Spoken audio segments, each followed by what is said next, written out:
The hour of convening having arrived, all members of the House will please report to the floor and take seats.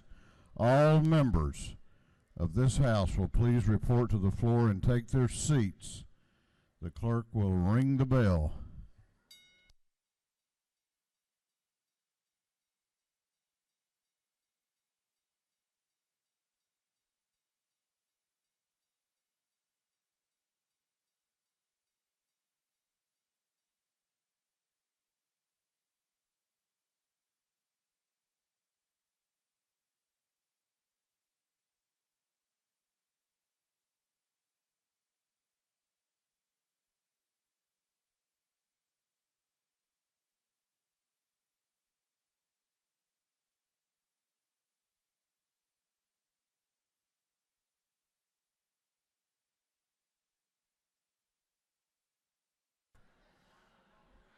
All members will report to the floor. We are about to have the morning roll call.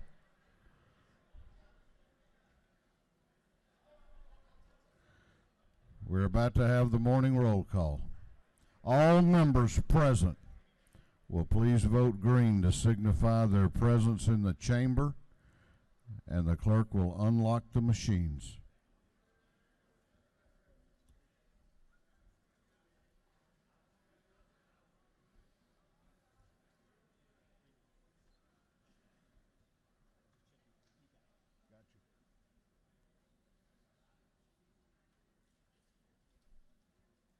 Have all members voted?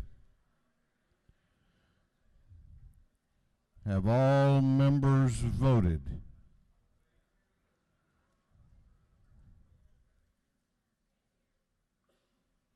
If so, the clerk will lock the machines. Well, good morning. I hope everyone had a good evening and ready to go to work. Let me just sort of tell you what we have ahead of us today. It looks like we have in excess of 25 morning orders, 5 invite resolutions, and an amended budget. So if anyone is feeling like their lungs have a real big capacity for talking, you might want to keep that in the back of your mind today. Okay? And we have a lot of people that have come to visit with us, and I know we'll want to visit with them as we go through the day. Doorkeepers will please close the doors and keep them closed. And we will begin our day with scripture reading and prayer by the chaplain, after which we will pledge allegiance to the flag of our country. Our chaplain this morning will be introduced by the gentleman from the 75th House District, Representative Mike Glanton. Representative Glanton. Thank you, Mr. Speaker. Ladies and gentlemen of the House, good morning. I have the distinct honor, as we celebrate Korean American Day at the Capitol today, to present to you our chaplain of the day, Minister Mike Sohn. Minister Sohn was born and raised in Rockland County, New York. He is the son of 2 Korean immigrants. Mike graduated from Cornell University with a degree in business management in 2001. He spent the next 15 years of his professional career in the incentive compensation industry, including 2 years living and working abroad in India and Romania. In 2011, Mike started volunteering at his local church as a small group leader for high school students. It was through this experience that Mike discovered a passion to lead the next generation. Last year, he turned his passion into a full-time career, and today he serves as the group's director for the high school ministry at Gwinnett Church. In his role at Gwinnett Church, Mike is responsible for the vision, leadership, and spiritual health of a team of 90 adult volunteers who in turn lead a group of over 500 high school students on a weekly basis. Mike and his wife Jean have been married for 8 years, and they have 2 girls, Anna and Spirit. Ladies and gentlemen, Minister Sohn.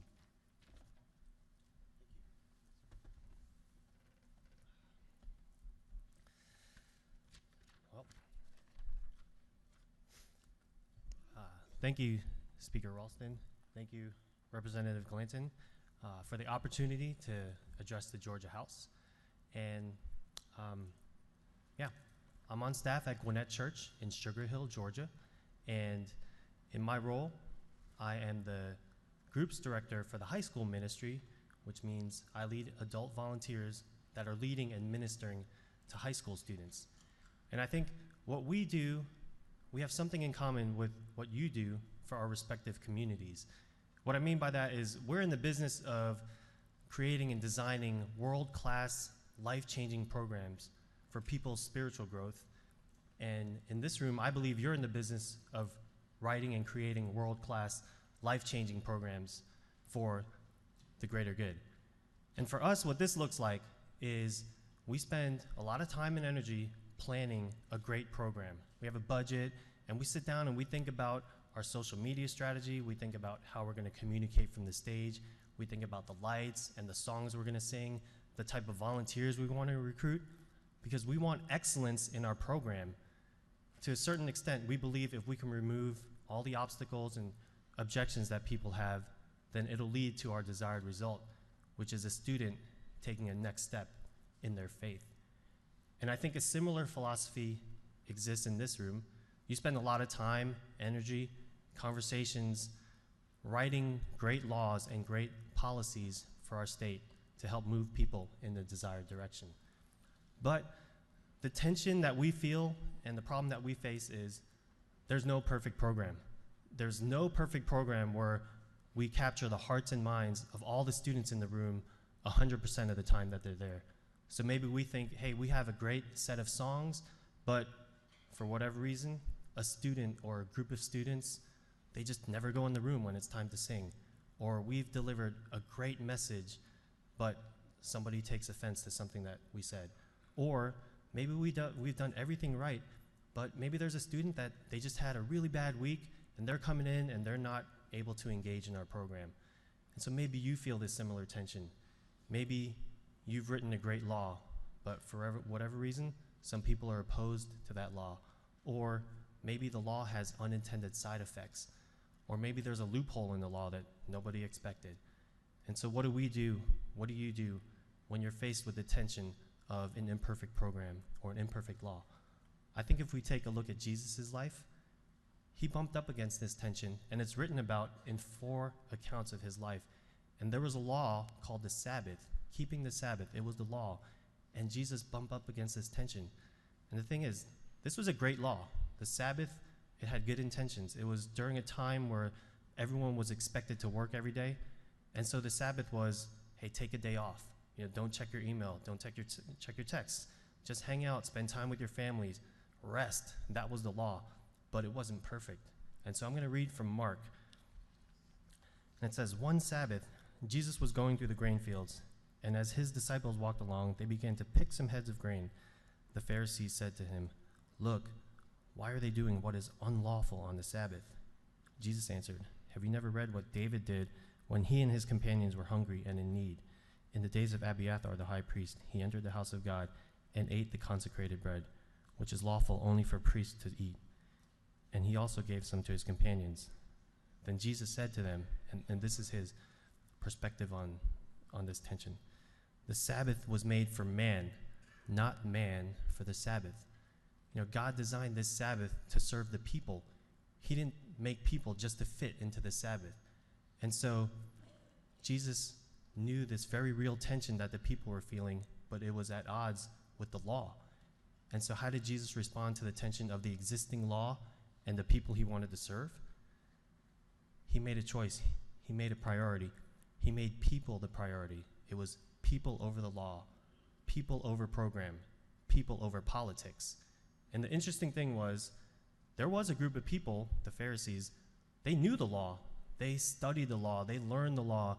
They dedicated their life to being with the law and memorizing the law. They loved the law, but they lost sight of the people. And here Jesus was, he knew the whole law, but he also spent time with the people. He was with the people. He understood their needs and their pains and their struggles, and he remembered that they were the priority. To Jesus, it was people over program, people over politics. And so for our team, this is a great reminder as we do church, as we make programs for people. This tension exists for us, but what we do is we give each other permission, we give ourselves permission to always prioritize people over program. So if there's a student, maybe they need a ride or they're just hanging out and a conversation needs to be had, we give each other permission, hey, prioritize that person. Go make them a priority. Not only do we give each other permission, we celebrate it. Like we talk about this in our team meeting. Hey, how did you put people over program this week? People over program. And so for this room, I don't know exactly what that looks like. Maybe it's you giving yourself permission to prioritize a person over your view of a policy. Maybe it's you recognizing when a colleague does that and celebrating them for doing that. Hey, good job. That was awesome that you prioritized a person over our view of a policy. So I don't know what that looks like. What I do know is that what you're doing in this room is very important. The laws are made for man. Man is not made to fit into the law. And so thank you for spending your time and energy towards writing great laws and policies for our state. Because the laws you write are important, but the people you write them for are far more important. So as we write our laws, as we plan our steps for our state, let's never lose touch with the people, because the more you love people, the better laws you're going to write. The more you love people, the better lawmakers you'll be. And the more you love people, the more you're going to write things that matter and help move our state where it needs to go. So let's love people really well. Let's remember people over politics. Let us pray. Jesus, thank you so much for today. Thank you for every single person in this room. Thank you for sending your son, Jesus, to pave the way and be the example of people over program, people over politics. And we just thank you so much. We thank you for this responsibility that you've given us. Help us steward it well and give us the wisdom to know what to do with the words that we heard and the courage to actually do that. In Jesus' name we pray. Amen. Amen. Join me in our pledge.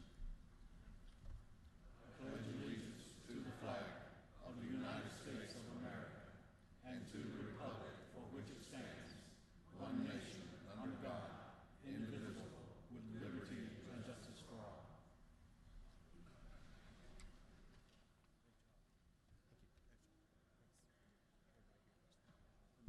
Doorkeepers will unlock the doors.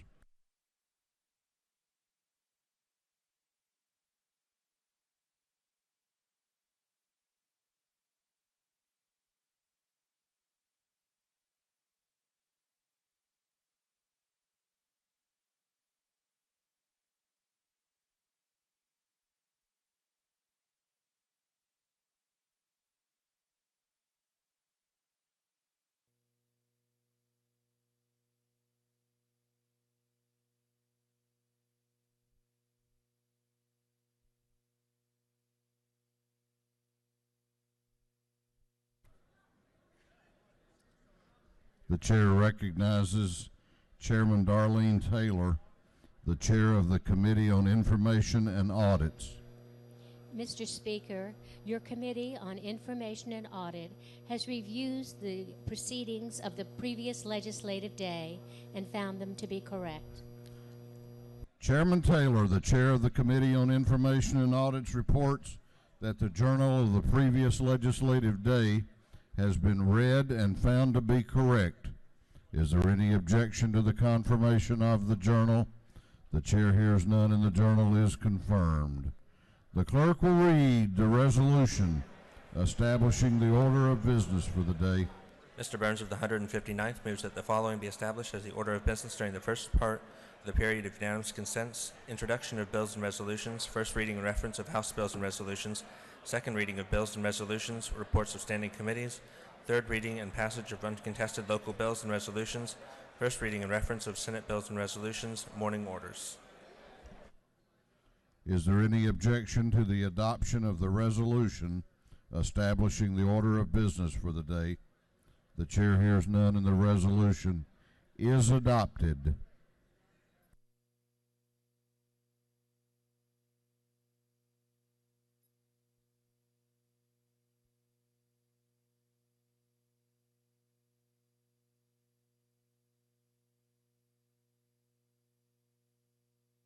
First reading of bills and resolutions. The clerk will read.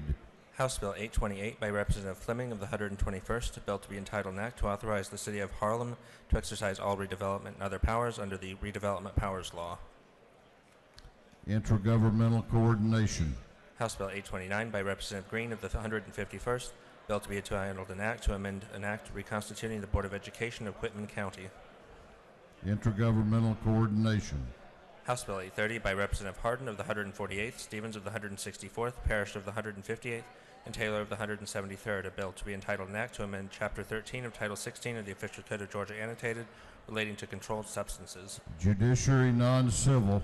House Bill 831 by Representative Rogers of the 10th, England of the 116th, Dempsey of the 13th, Rhodes of the 120th, Abstration of the 104th, and others, bill to be entitled an act to amend Chapter 9 of Title 49 of the Official Code of Georgia Annotated relating to transfer of Division of Rehabilitation Services to the Department of Labor. Industry and labor. House Bill 832 by Representatives Hilton of the 95th, Holcomb of the 81st, and Marin of the 96th, a bill to be entitled an act to provide a new charter for the city of Peachtree Corners. Intergovernmental coordination. House Bill 833 by Representative Rakestraw of the 19th, Maxwell of the 17th, Powell of the 32nd, Harrell of the 106th, and Blackman of the 146th, a bill to be entitled an act to amend Title 43 of the Official Code of Georgia Annotated relating to professions and businesses. Regulated industries. House Bill 834 by Representative Ballinger of the 23rd, Beskin of the 54th, Blackman of the 146th, Hilton of the 95th, Corbett of the 174th, and others. Bill to be entitled an act to amend Article 1 of Chapter 7 of Title 44 of the Official Code of Georgia Annotated relating to general provisions concerning landlord and tenant. Judiciary. House Bill 835 by Representative Lott of the 122nd, Powell of the 32nd, Harrell of the 106th, Prince of the 127th, Donahue of the 30th, and others. Bill to be entitled an act to amend Chapter 11 of Title 48 of the Official Code of Georgia Annotated relating to taxes on tobacco products. Ways and means. House Bill 836 by Representative Dukes of the 154th, Green of the 151st, Elam of the 153rd. Bill to be entitled an act to amend an act creating the Doherty County School System. Intergovernmental coordination. House Bill 837 by Representative Oliver of the 82nd, Cooper of the 43rd, Drenner of the 85th, Dempsey of the 13th, Holcomb of the 81st, and others. A bill to be entitled an act to amend Chapter 1 of Title 35 of the Official Code of Georgia Annotated relating to general provisions regarding law enforcement officers and agencies. Judiciary non-civil. House Bill 838 by Representative Bonner of the 72nd, Mathiak of the 73rd, Stover of the 71st, Bazemore of the 63rd, and Jackson of the 64th. Bill to be entitled an act to amend an act creating the Peachtree City Water and Sewage Authority. Intergovernmental coordination. House Bill 839 by Representative Glanton of the 75th, Bernal of the 77th, Bazemore of the 63rd, Stovall of the 74th, and Schofield of the 60th. Bill to be entitled an act to amend an act creating the Clayton County Water Authority. Intergovernmental coordination. House Bill 840 by Representative Hitchens of the 161st, Deffenbaugh of the 1st, Rogers of the 10th, Belton of the 112th, and Smyrie of the 135th. A bill to be entitled an act to amend Chapter 13 of Title 48 of the Official Code of Georgia Annotated relating to specific business and occupation taxes. Ways and means. House Bill 841 by Representative Lott of the 122nd, Cooper of the 43rd, Bodie of the 62nd, Smyrie of the 135th, Laricchia of the 169th, and others. Bill to be entitled an act to amend Code Section 48-8-3 of the Official Code of Georgia Annotated relating to exemptions from sales and use tax. Ways and means. House Bill 842 by Representative Mathiak of the 73rd, Powell of the 32nd, Werkheiser of the 157th, Rakestraw of the 19th, Jackson of the 64th, and others. A bill to be entitled an act to amend Article 4 of Chapter 7 of Title 51 of the Official Code of Georgia Annotated relating to detention or arrest on suspicion of shoplifting or film piracy. Judiciary non-civil. House Resolution 1038 by Representative England of the 116th, a resolution honoring the life of Mr. Horace L. Donahue, dedicating a bridge in his memory. Transportation. House Resolution 1039 by Representative Belton of the 112th, Dickerson of the 113th, Nixon of the 69th, Stovall of the 74th, Beskin of the 54th. Resolution creating a House Study Committee on ennobling the teaching profession. Special rules. House Resolution 1040 by Representative Jones of the 91st, Peake of the 141st, Piesold of the 133rd, Trammell of the 132nd, Gravely of the 67th, and others. Resolution requesting the United States Congress to consider legislation to deschedule marijuana or otherwise allow states and territories of the United States of America to determine for themselves the best means of regulating marijuana. Health and Human Services, House Resolution 1041 by Representative Gilliard of the 162nd, Hitchens of the 161st, Park of the 101st, Hogan of the 179th, and Stevens of the 164th. Resolution supporting Georgia's coastal tourism and fisheries and opposing seismic testing and oil and gas drilling activities off of Georgia's coast. Energy, Utilities, and Telecommunications. Senate Bill 331 by Senator Henson of the 41st, Kirk of the 13th, Mullers of the 53rd, Orrock of the 36th, Butler of the 55th, and others. Bill to be entitled an act to amend Article 1 of Chapter 27 of Title 50 of the Official Code of Georgia Annotated relating to general provisions regarding the Georgia Lottery for Education Act. Higher Education. Completes the first readers. Second reading of bills and resolutions. The clerk will read. HB 805 by Representative Green of the 151st, bill to abolish the office of County Treasurer of Terrell County. House Bill 806 by Representative Benton of the 31st, bill to create the Town of Brazelton Public Facilities Authority. House Bill 807 by Representative Spencer of the 180th, bill to provide for the creation of one or more community improvement districts in the city of St. Mary's. House Bill 808 by Representative Nimmer of the 178th, the bill relating to terms of superior courts. House Bill 809 by Representative Hitchens of the 161st, a bill relating to marking and equipment of law enforcement vehicles and motorists allowed to continue to safe location before stopping. House Bill 810 by Representative McCall of the 33rd, a bill relating to meetings open to the public. House Bill 811 by Representative Powell of the 171st, a bill relating to state administrative organization. House Bill 812 by Representative Nimmer of the 178th, a bill relating to collection of additional costs for court cases for county law libraries. House Bill 813 by Representative Coomer of the 14th, a bill relating to evidence of similar acts and prosecutions for violations of Code Section 40-6-391. House Bill 814 by Representative Williams of the 145th, a bill relating to general provisions regarding coroners. House Bill 815 by Representative Martin of the 49th, a bill relating to special license plates promoting and supporting certain beneficial projects, agencies, funds, or nonprofit corporations. House Bill 816 by Representative Gravely of the 67th, bill relating to state administrative organization for the Department of Revenue. House Bill 817 by Representative Clark of the 147th, bill relating to permits to carry firearms, proficiency requirement, exemption from specified laws, denial, refusal to renew, and suspension of permits, and effective license suspension restoration. House Bill 818 by Representative Hawkins of the 27th, bill relating to insurance. House Bill 819 by Representative Smith of the 41st, bill relating to elections and primaries. House Bill 820 by Representative Beskin of the 54th, a bill relating to county boards of tax assessors. House Bill 822 by Representative Williams of the 115th, bill to amend an act to continue the charter of the Academy of Social Circle. House Bill 823 by Representative Kirby of the 114th, bill relating to bribes, bands, groups, or communities recognized by the state as legitimate American Indian tribes.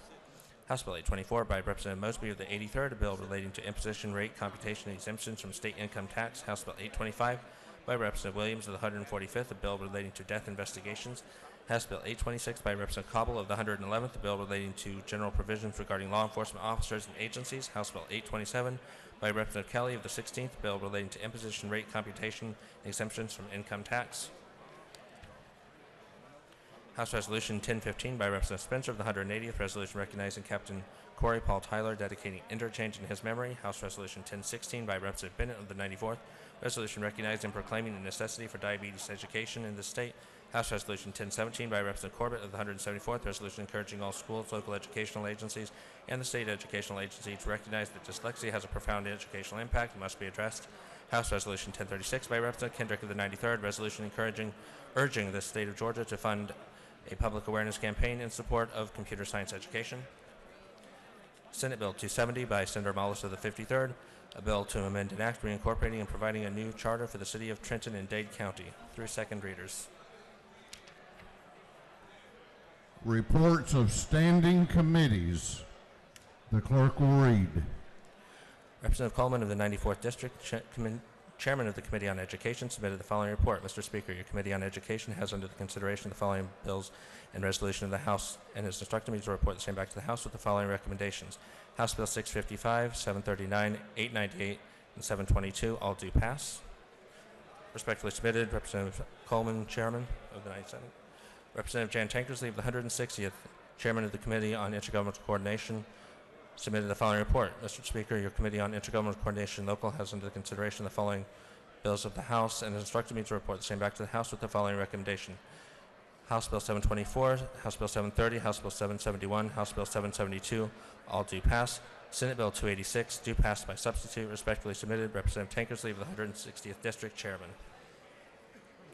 Representative Epps of the 144th District, Chairman of the Committee on Motor Vehicles, submitted the following report. Mr. Speaker, your Committee on Motor Vehicles has under consideration the following bills of the House and has instructed me to report the same back to the House with the following recommendations. House Bill 714 and House Bill 672, due passed by substitute, respectfully submitted. Representative Epps, Chairman. Through with committee reports.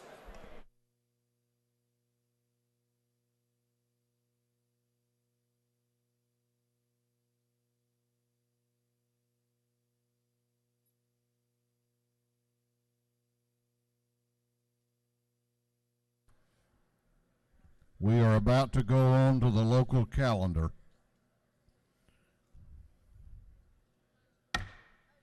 This House will be in order.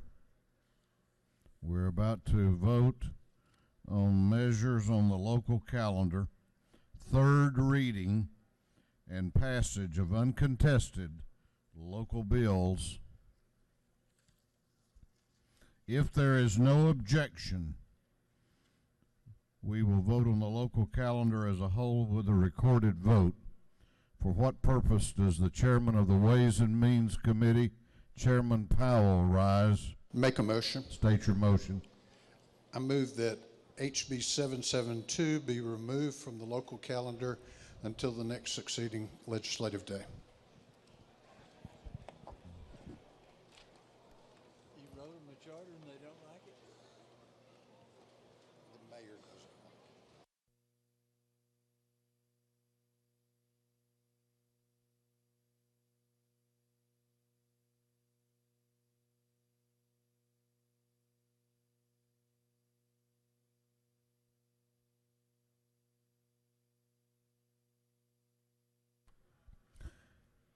The gentleman has moved that House Bill 772 be removed from the local calendar today and postponed to the next legislative day.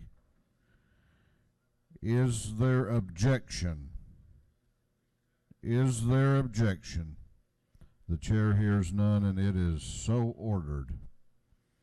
Now, if there is no objection, we will vote on the local calendar as a whole, with the exception of House Bill 772 with a recorded vote. Hearing none, it is so ordered. The clerk will read the local calendar. House Bill 724 by Representative Holmes of the 129th, City of Monticello. House Bill 730 by Representative Hawkins of the 27th, Town of Claremont. House Bill 771 by Representative Nix of the 69th, Heard County. Senate Bill 286 by substitute by Senator Brass of the 28th, Troup County. Through with the local calendar. Is there any objection to the previous question being ordered on the local calendar? The chair hears none. The previous question is ordered. Is there any objection to agreeing to the report of the committee, which was favorable to the passage of the bills? The chair hears none. The report of the committee is agreed to. Shall these bills now pass? All those in favor of the passage of the bills on the local calendar without House Bill 772 will vote aye. All those opposed will vote no, and the clerk will unlock the machines.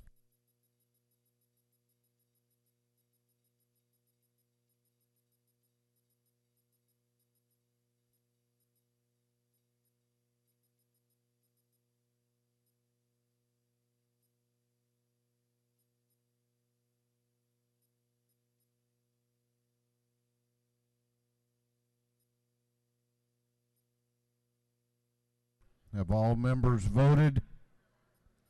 Have all members voted? If so, the clerk will lock the machine. On the passage of the bills on the local calendar, the ayes are 157, the nays are 0. These bills, having received the requisite constitutional majority, are therefore passed. Chair recognizes Chairman Parsons to introduce the Doctor of the Day.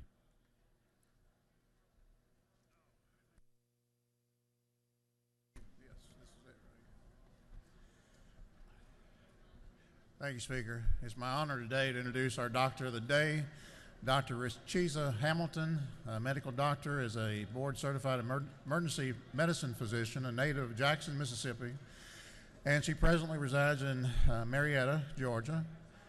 She earned her bachelor's degree in psychology from Jackson State University.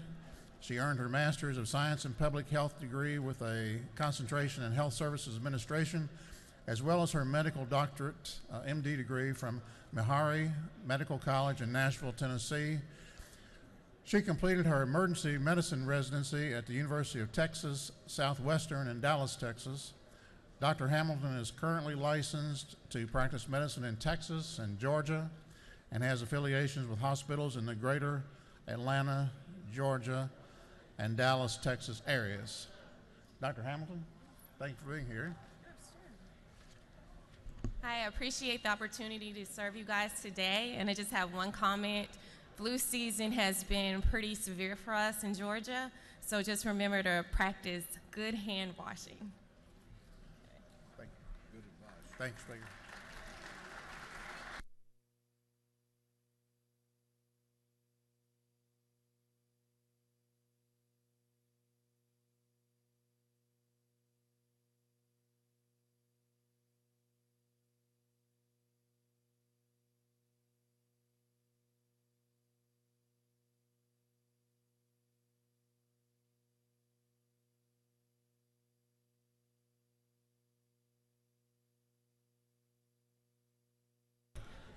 We are going on now to morning orders.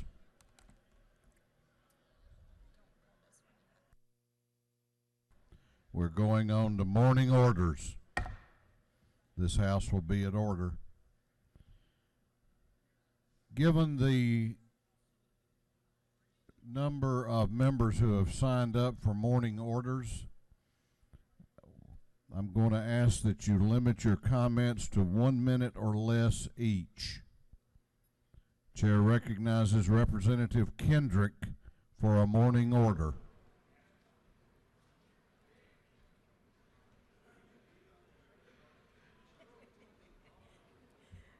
Good morning. Thank you, Mr. Speaker. I want to welcome, we have our first ever Georgia Blacks in Tech Day of Action. And if you are here, we're here this morning, you're here to lobby on some Black in Tech initiatives. If you could stand up, don't be shocked. Go ahead and stand up. And if my colleagues could welcome them to their state capitol. You know they're waving. You want to say something? You're doing a great job. All right. Thank you, Mr. Speaker. Chair recognizes for a morning order Representatives Fry, Wallace, and Gonzalez.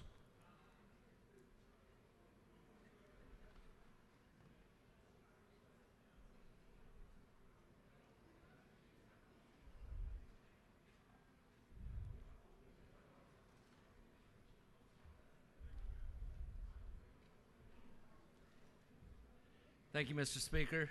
Up in the gallery today we have Youth Leadership Athens. If you could please stand. Is that one there? Never mind, but if you see these folks from Athens, just tell them hello. Thank you, Mr. Speaker.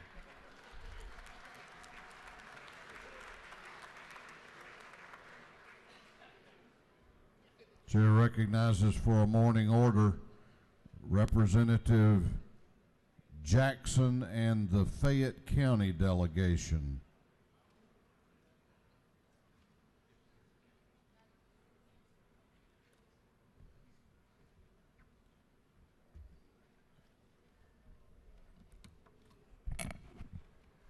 Thank you, Mr. Speaker. Good morning, colleagues. The Fayette County delegation would like to recognize our first line of defense, and that's the realtors. So if the realtors can please stand up if you are in the gallery. There they are.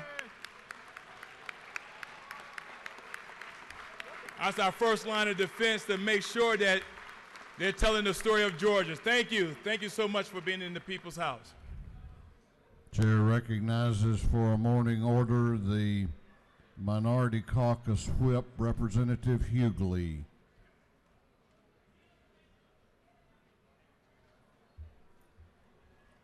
Thank you, Mr. Speaker. Ladies and gentlemen of the House, we have the honor of hosting Girls Inc. Day at the Capitol. The Columbus, Georgia chapter of Links Incorporated is the sponsor. We have 37 young ladies, and they will be paging for us today. And remember, Girls Inc. is all about smart, strong, and bold. Thank you so much.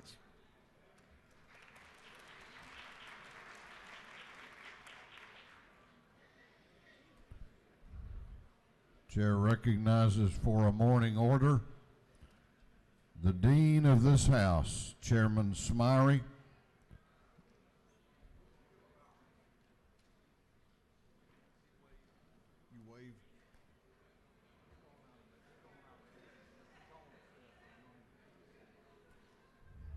Chair recognizes Representative Morris for a morning order.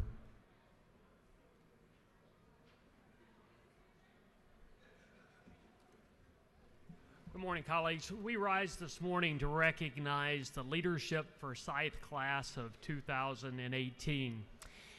Leadership for Sight and Youth Leadership for Sight are here at the Capitol today. Their origins come from a very dark part of our history nearly 30 years ago, and we knew if we were going to change our community, it would be through education and community involvement. Many of them may be over on the other side of the aisle, but if they're here, if any of the members are here, we'll ask them to stand and welcome them to the chamber. Thank you. They're not here. I think they're over there. Chair recognizes Representative Gravely and Representative Ridley for a morning order. Ladies and gentlemen, thank you, Mr. Speaker. Ladies and gentlemen, today is an exciting day. It's Firefighter Appreciation Day. So please join us down in the Rotunda at 2:30. The ceremony will be then instead of this morning. So at the Rotunda at 2:30, we're going to have our Firefighter Appreciation Ceremony. And tonight's the most important part. Tonight at the depot at 5 o'clock, the firefighters is cook, barbecue, and stew for all of us. So come over and eat with us. And today, make sure that you find your local firefighters and tell them thank you. These guys do a wonderful job for us, and we need to always tell them how much we appreciate them. Thank y'all.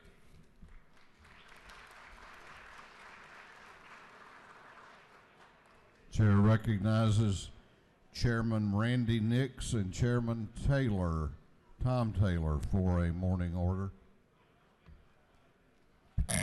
Thank you, Mr. Speaker. This will be a preview of a preview, and I want to tell you a win-win-win story. We have a great film tax credit in the state of Georgia that has brought filmmakers in. LaGrange, Georgia native Tamlin Hall came back to LaGrange and made a full-length motion picture that has been widely acclaimed around the country. The third win is this movie is about mental health and teen suicide as he tracks his friend who committed suicide while he was in high school. The movie is entitled Holding On. This will be tomorrow. We will actually screen this film tomorrow from 4 to 6 in room 341. This is a subcommittee meeting of the Film and Entertainment part of Economic Development and Tourism. Everyone is invited tomorrow afternoon in room 341 for this movie that really does a great job of addressing mental health and teen suicide. Thank you, Mr. Speaker.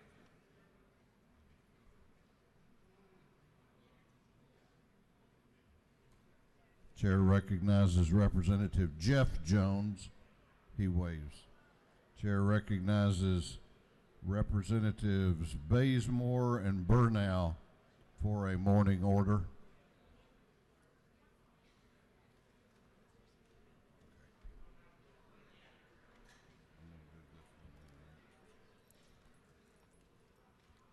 Good morning, Mr. Speaker.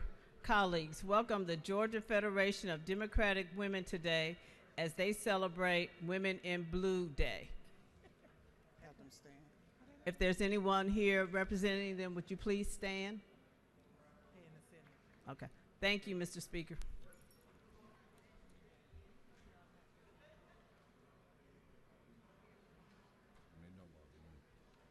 Chair recognizes for a morning order Chairman Werkheiser, Chairman England, Chairman Jay Powell, the Majority Leader of the House, Leader Burns, Chairman Meadows, And it says others.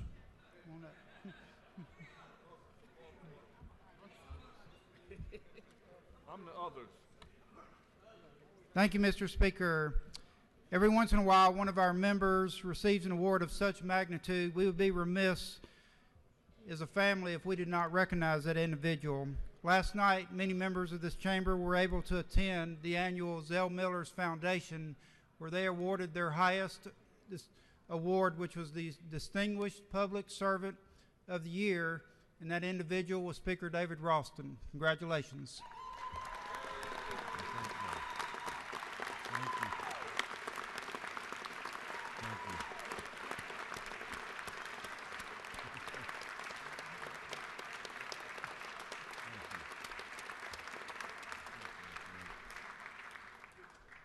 Well, thank y'all very much. We had a good time.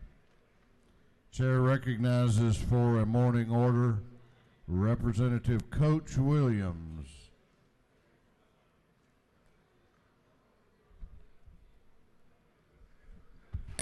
Thank you, Mr. Speaker. Good morning, ladies and gentlemen of the House. Today, we have in the gallery many seniors from DeKalb County. If they're in the gallery, would you just wave your hands? Oh, okay, they're back there. And those are good people. They vote for me every year. Thank you, Mr. Speaker. We're having an event in room 514 over in the CLOB. So if you from DeKalb County or you from the state of Georgia, come on over and speak with them. Thank you very much, Mr. Speaker, and I yield the well. Chair recognizes for a morning order Representative Park, Representative Wynn, and Representative Glanton.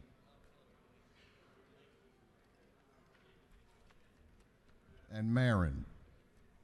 Good morning. Thank you, Mr. Speaker. Wanted to take a quick moment to personally thank you for your leadership and dedication to serving the least among us. Good morning, colleagues. Today is Korean American Day at the Capitol. This year marks the 115th anniversary of the first Korean immigrants who came to the United States in pursuit of the American dream. Through perseverance, hard work, and sacrifice, they laid the foundation for future generations of Korean Americans to succeed. Here in Georgia, we have more than 100,000 Korean Americans, and if you didn't know, Korean is the third most spoken language in our state. We have with us some special guests today: Michael Park, president of the Korean American Foundation, former President Dr. Shreve Lee, Mr. Il-hong Kim, the South Korean Consul General Yong-yeon Kim, and most special guest today, my favorite Korean American of all time, my mother, Grace Park. So for all the Korean Americans who are here today, please rise and be recognized. Thank you so much. Thank you, Mr. Speaker. Ladies and gentlemen, it's been a pleasure working with Representative Park and Representative Wynn on hosting this Korean American Day at the Georgia State Capitol. And on behalf of all of us, I believe Representative Holcomb is here, as well as Representative Marin, and I believe Representative Brooks Coleman was here to join us. But we want to welcome you, all House members and your staff, to please come down to room 230. We have some Korean cuisine for you, a lunch. So please come down and join us. And again, thank you, Mr. Speaker, ladies and gentlemen of the House.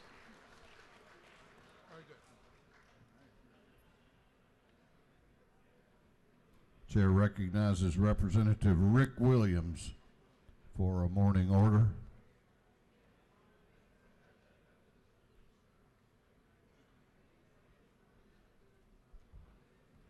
Thank you, Mr. Speaker, members of the House.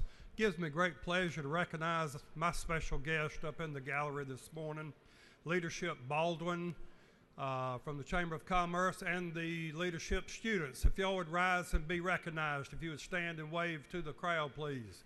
Thank you. Thank you, Mr. Speaker. Chair recognizes Representatives Peak and the Bibb County delegation for a morning order.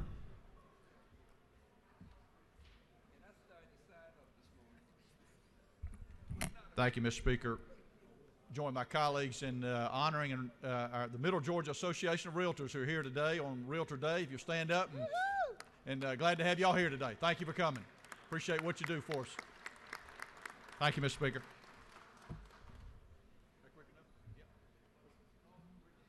Well, I saved the best group in the gallery for last. I want y'all to help me welcome to the Capitol the Northeast Georgia Board of Realtors from Gilmer, Fannin, Union, and Towns County up there. Thank y'all for being here.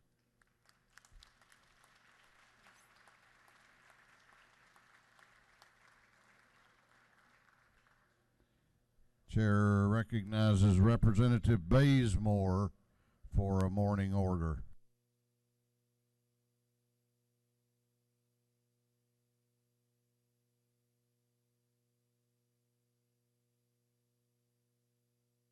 Thank you, Mr. Speaker. And I understand time is of the essence, so I'm just going to give you a little tidbit for Black History Month. The individual that I'm speaking about today is John Mercer Langston, and he was born a free person in Louisiana County, Virginia in 1829. He gained distinction as an abolitionist, politician, and attorney. And if you don't mind, I would like to finish this tomorrow so that I can do him justice, because we only have 1 minute, and I want to respect everybody's time. So thank you, Mr. Speaker.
All right, I'm going to ask for the cooperation of the House. We have a rules calendar, and we have an amended budget that we're going to consider, and we still have invite resolutions. So rather than me have to gavel back after each invite resolution, hopefully with your cooperation we can just go from one to the other, to the other, to the other, and it'll go a lot smoother that way, and we can give the respect and attention our guests are entitled to. Clerk will read the caption to House Resolution 885. House Resolution 885 by Representative Kirby of the 114th, congratulating the Loganville High School baseball team on winning the 2017 Class 5A state championship, and for other purposes. Chair recognizes Representative Kirby for an invite resolution. Thank you, Mr. Speaker. It is a real privilege to bring to you today the Loganville High School 5A championship baseball team. There's members in the gallery. Would you gentlemen, would you please stand and allow the House to recognize you and welcome you to the People's House?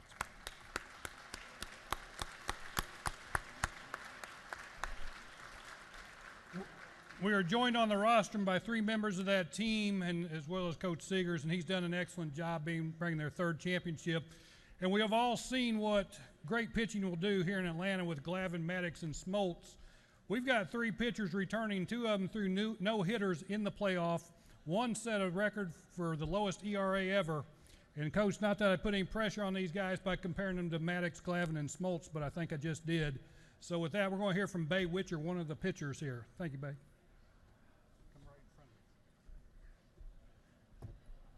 Thank you, Mr. Speaker. Members of the House, on behalf of the entire baseball team, I want to thank you for this honor. We're working hard and looking forward to the upcoming season. Thank you.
Clerk will read the caption to House Resolution 1002.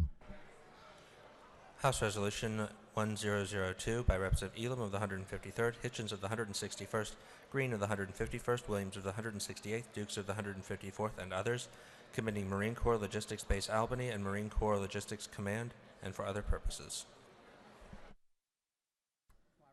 Chair recognizes Representative Elam for an invite resolution.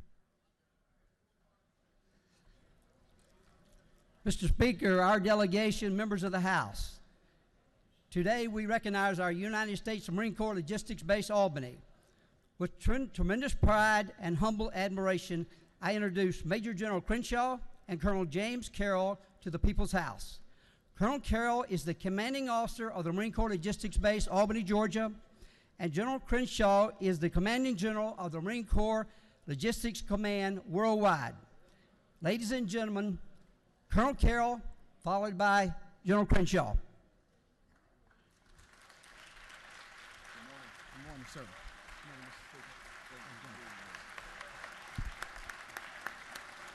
Thank you. Thank you. Thank you. Thank you. Thank you. Good morning, Mr. Speaker, Representative Ralston, members of the Georgia House of Representatives, distinguished guests, and other visitors in this House gallery. I would like to acknowledge the members of the Albany, Georgia delegation, along with Senator Freddie Powell Sims, who always goes above and beyond to support Marine Corps Logistics Base Albany. On behalf of the nearly 4,000 active duty and civilian Marine personnel who live and work aboard Marine Corps Logistics Base Albany, I would like to personally thank State Representative Darrell Elam for inviting us here today to be recognized for our service to this great nation, to the state of Georgia, and to the Marine Corps. Along with me today, I have Sergeant Major Johnny L. Higdon, who is a native of Georgia, Thomasville, Georgia, that is. He is the installation Sergeant Major. Marine Corps Logistics Base Albany, Georgia, has successfully supported the United States Marine Corps since its establishment in 1952. From the beginning, the base has forged a strong relationship with the community and remains well positioned to meet future Marine Corps requirements. The partnership that Marine Corps has formed with the community of Albany and Dougherty County has helped the growth and prosperity of Southwest Georgia. We are ranked as one of the top civilian employers in the local area, contributing more than $1.5 billion to the economic vitality and stability of Southwest Georgia. Our mission is to provide facilities, infrastructure, and a range of tailored support services that enable our customers to accomplish their assigned missions in support of the warfighter and to enhance their quality of life. We do this by providing installation support services as defined by the 7 pillars of the Marine Corps installation business model, and they are community service, facility support, public safety, command and staff, information technology, logistics support, and training. Again, thank you for all that you do to support not only Marine Corps Logistics Base Albany, Georgia, but all the DoD bases located here in the state of Georgia. Ladies and gentlemen, I present to you now Major General Craig C. Crenshaw, Commanding General, Marine Corps Logistics Command.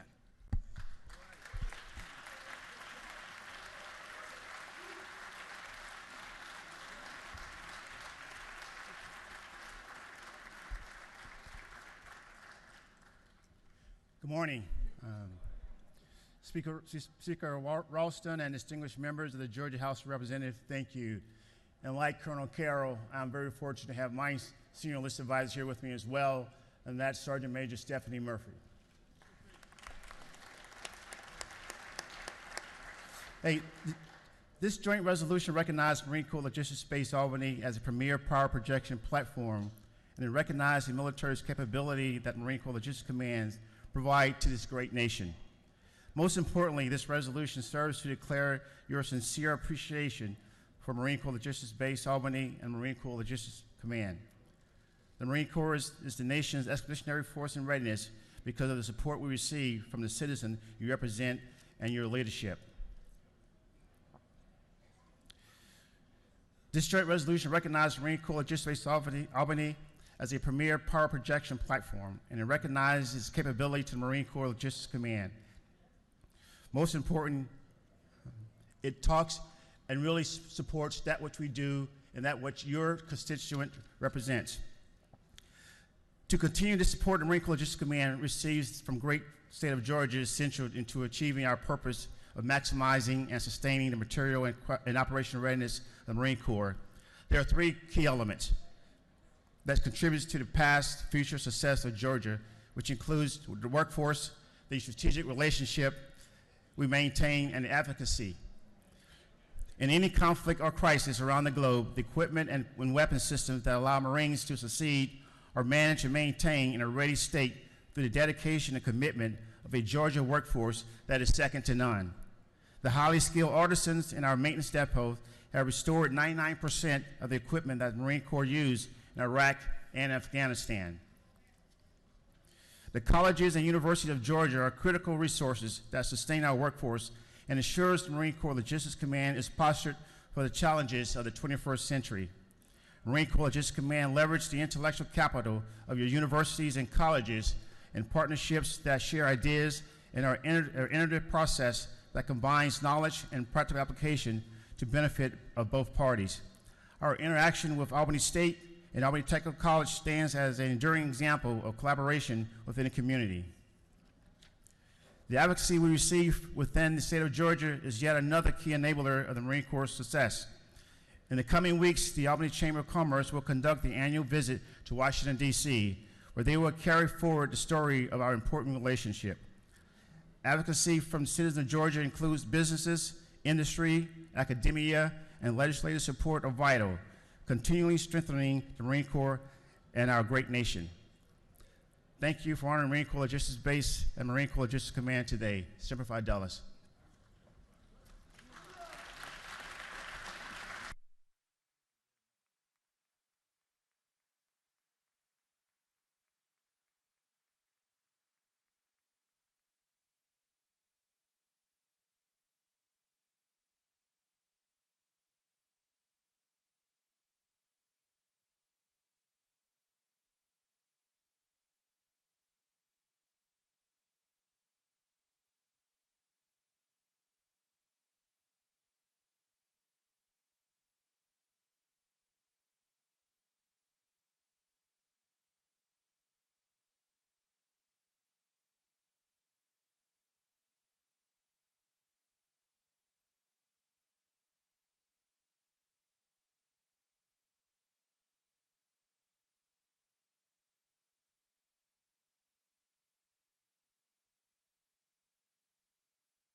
clerk will read H.R. 945.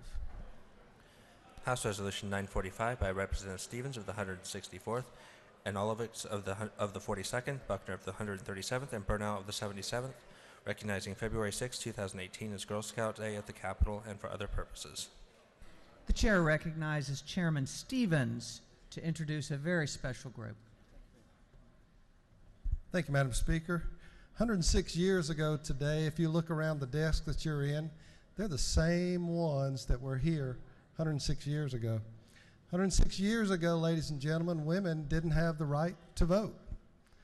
106 years ago, if I looked out to this crowd, every single one of you would look like me. Maybe not as fat, but 106 years ago, not in Chicago, New York, or LA, in the city of Savannah, we had a group that was started by an amazing lady called the Girl Scouts 106 years ago. It's my honor today to introduce Cheryl Leggett, that's going to speak on behalf of 1.8 million girls for transitioning girls into amazing ladies. Cheryl Leggett, would you make her welcome?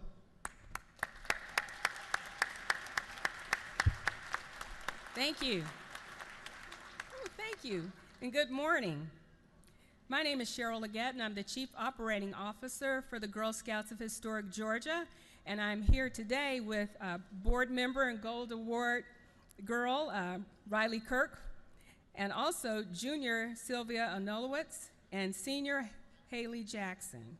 And we're here on behalf of 75,000 girls and adult members that cover the great state of Georgia. Joining me today, there are over 400 of us representing two councils in Georgia, the Girl Scouts of Historic Georgia and the Girl Scouts of Greater Atlanta. And we'll be visiting with you because we want to talk to you about the opportunity to name a bridge in Savannah after Juliette Gordon Low, a remarkable woman who built an organization that influenced over 50 million Girl Scouts, including many of the women who are here in this body and some who've come here on the stage with us today. I want you to consider this. There are many, many states that can claim Girl Scouts, but there is only one that claims to be the birthplace, and that is here. So we want to thank all of you who continue to support Girl Scouting all across Georgia as we work to build girls of courage, confidence, and character who make the world a better place. And we hope that you'll enjoy the cookies that you have, and that you'll also join us for a cookies and milk reception in the North Capitol Rotunda after you've had your barbecue, your Korean barbecue and your regular barbecue.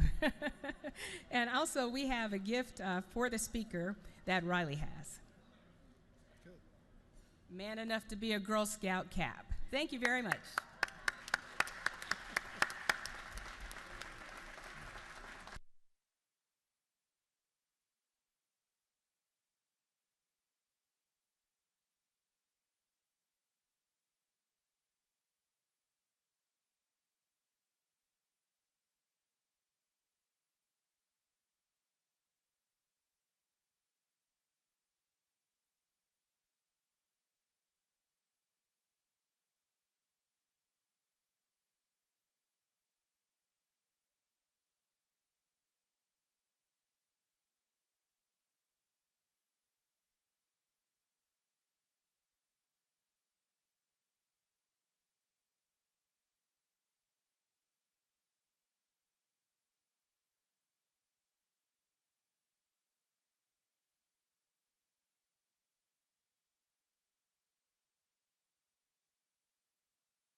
The clerk will read H.R. 970. H.R. 970.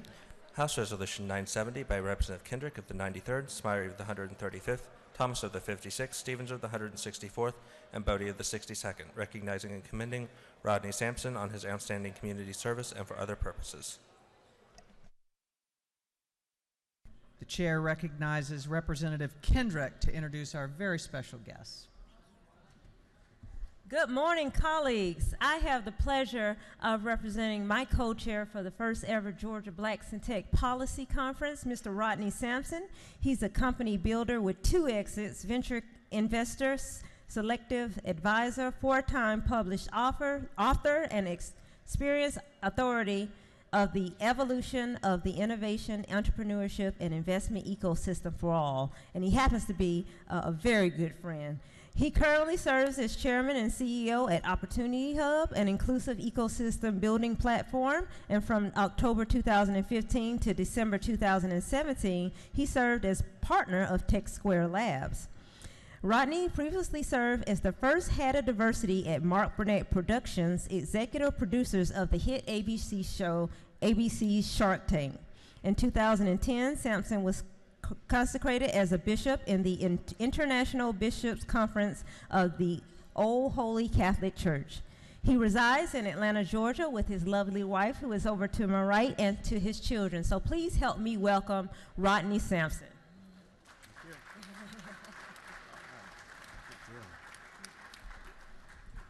Good morning. Chairman Pro Tem Jones, this esteemed body, and all that are here today, I wish you a Georgia good morning. To all those who made today possible, State Representative Kendrick, Dean Smyer, State Representative Abel Mabel Thomas, Chairman Stevens, Representative William Bodie, Chairman, get that right, I hear that's an inside thing here. Chairman Setzler and Chairman Watson, thank you. And of course, to my wife of nearly 20 years, our 6 children in her absentia, parents, family, friends, business partners, and clients, thank you for the opportunity to serve. Okay. A little bit about myself for context, and I'll get to the point. I'm a proud Georgian and native of Atlanta, Georgia, Southwest Atlanta. Educated in the Atlanta Public Schools, Collier Heights Elementary and Frederick Douglass High School.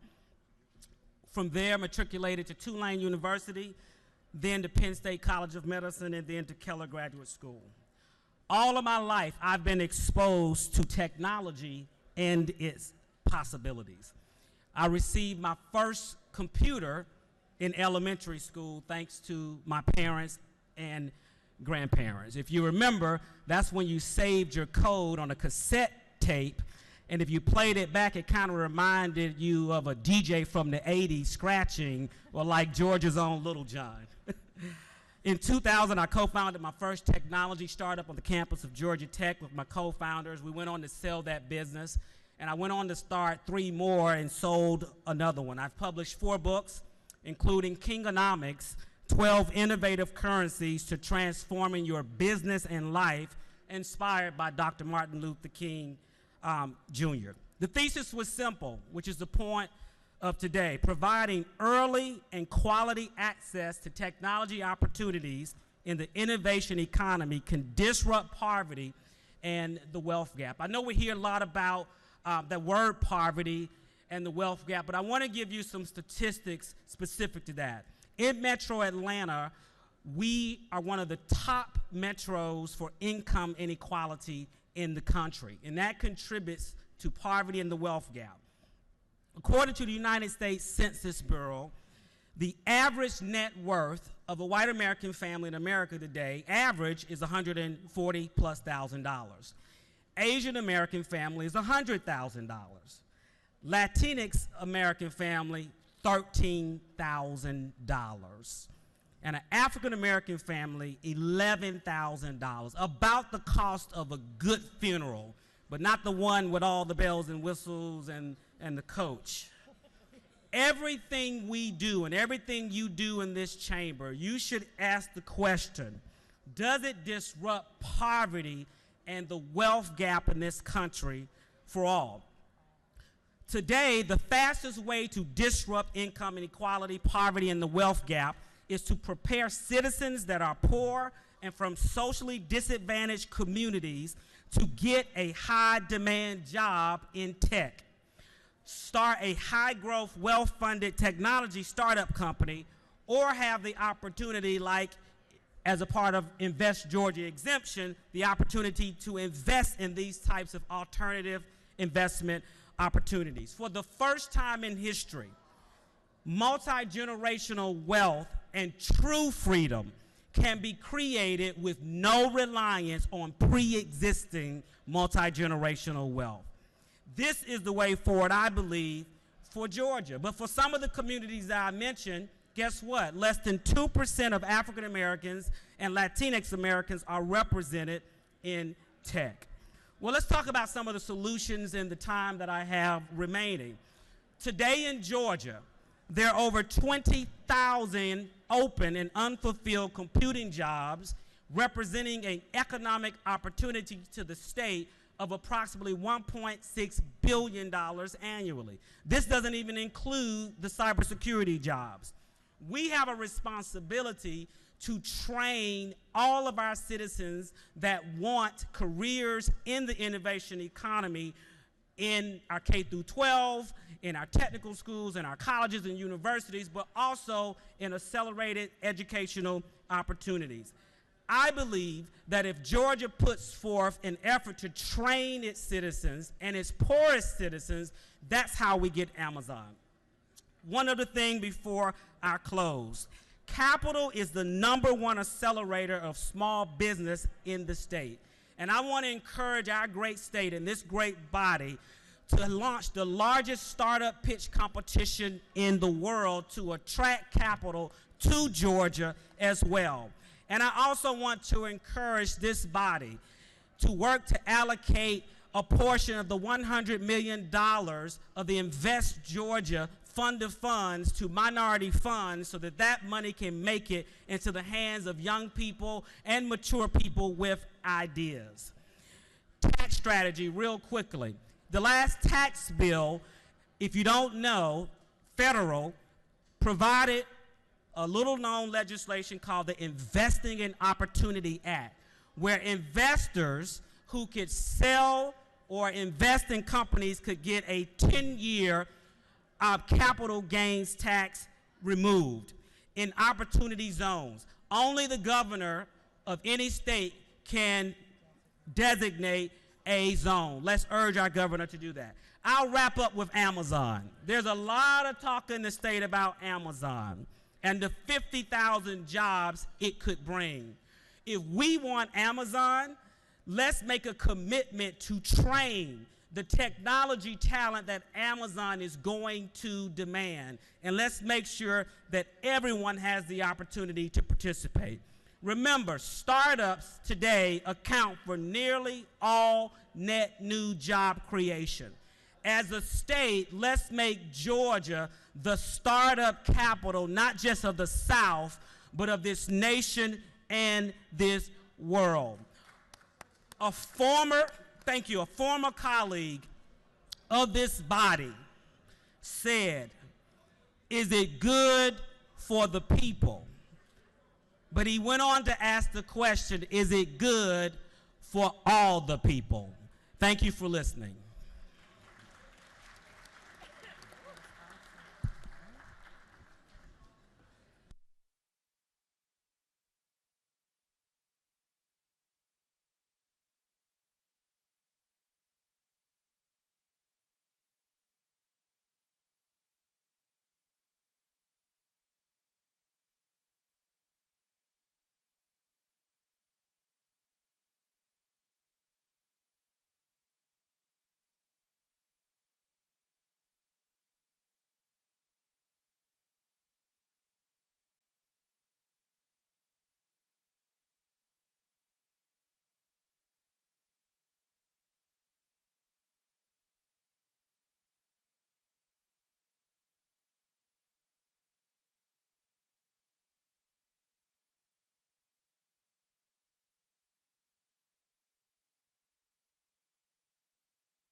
Clerk will read H.R. 1026. H.R. 1026. House Resolution 1026 by Representative Setzler of the 35th, Jones of the 47th, Dreyer of the 59th, Earhart of the 36th, and Jaspers of the 11th, commending V.K. Kumar and his many achievements in the field of writing, journalism, and marketing, and for other purposes. Chair recognizes Chairman Setzler to introduce our special guest.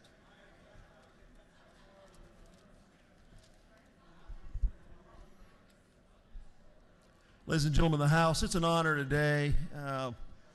In a state that spends 55% of our total budget on education, we have before us a world-known leader who spent his life at the intersection of education and business. Dr. V.K. Coomer is a Regents Professor of Marketing, and Richard and Susan Linney, Distinguished Professor of Marketing at the J. Mac Robinson College of Business at Georgia State. He's the Executive Director of the Center for Excellence in Brand and Consumer Management, and is a fellow at the two most prestigious international schools of business in the world. The Huazhong University of Science and Technology in China, which is the Harvard Business School of China, as well as the Indian School of Business in Hyderabad, which is the premier business school in all of India. Dr. Coomer is the editor-in-chief of the world's premier marketing journal, Journal of Marketing, and was recently recognized in his industry as the #1 research leader in the field of marketing. Recently, Dr. Coomer's work was requested by the Nobel Committee in Stockholm for consideration as an array of candidates that's being considered for the Nobel Prize in Economics. Our very own Dr. V.K. Coomer is a man of great competence, humility, and love for his students. With no further ado, I'd like to introduce you a world-renowned educational leader that comes from our very own Georgia State University, Dr. V.K. Coomer.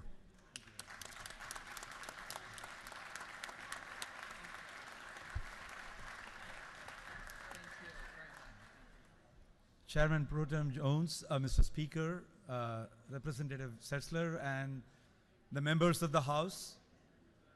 It's a privilege and honor to be standing in front of you and being recognized by our own state of Georgia for the work that we love to do. And the work would not have been possible without my team, which has come in full force there. Please stand up, my team, the Center for Excellence in Brand and Customer Management. And thank you so much. So they make all this journey happen. And the journey is an integration of engaging scholars worldwide, engaging students within the Georgia State University, engaging faculty, and engaging administrators. The one thought that I want each of you, the lawmakers, the policymakers, hold on to as you help the citizens of Georgia, as well as the country, is to engage all stakeholders. And we provide the path, the definition of what is engagement. And once you feel that is done, and you will see the benefits coming back to you in 10-fold, 100-fold times. And that's what we do in the Center for Excellence in Brand and Customer Management. We help companies engage with their customers, their employees, their suppliers, and other stakeholders. We help the university, Georgia State University, engage with our students and the faculty. And in our center, we engage with the companies in Georgia, as well as nationwide and worldwide, as well as the students, to bring cutting-edge knowledge, innovative knowledge to the forefront. It's a privilege, and I would not have asked for anything like this, but it is a dream come true to be standing in front of our own lawmakers in the state of Georgia. And thank you very much for making this a wonderful event. Thank you so much. Thank you so much.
rules calendar. We are going on to the rules calendar. Clerk will read the caption to House Bill 588. House Bill 588 by Representative Maxwell of the 17th, Coleman of the 97th, Benton of the 31st, Green of the 151st, Battles of the 15th. Bill to be entitled an act to amend Article 3 of Chapter 2 of Title 47 of the Official Code of Georgia Annotated relating to employee and employer contributions and creation of funds for contributions, benefits, administrative expenses. This bill has been through the Committee on Retirement.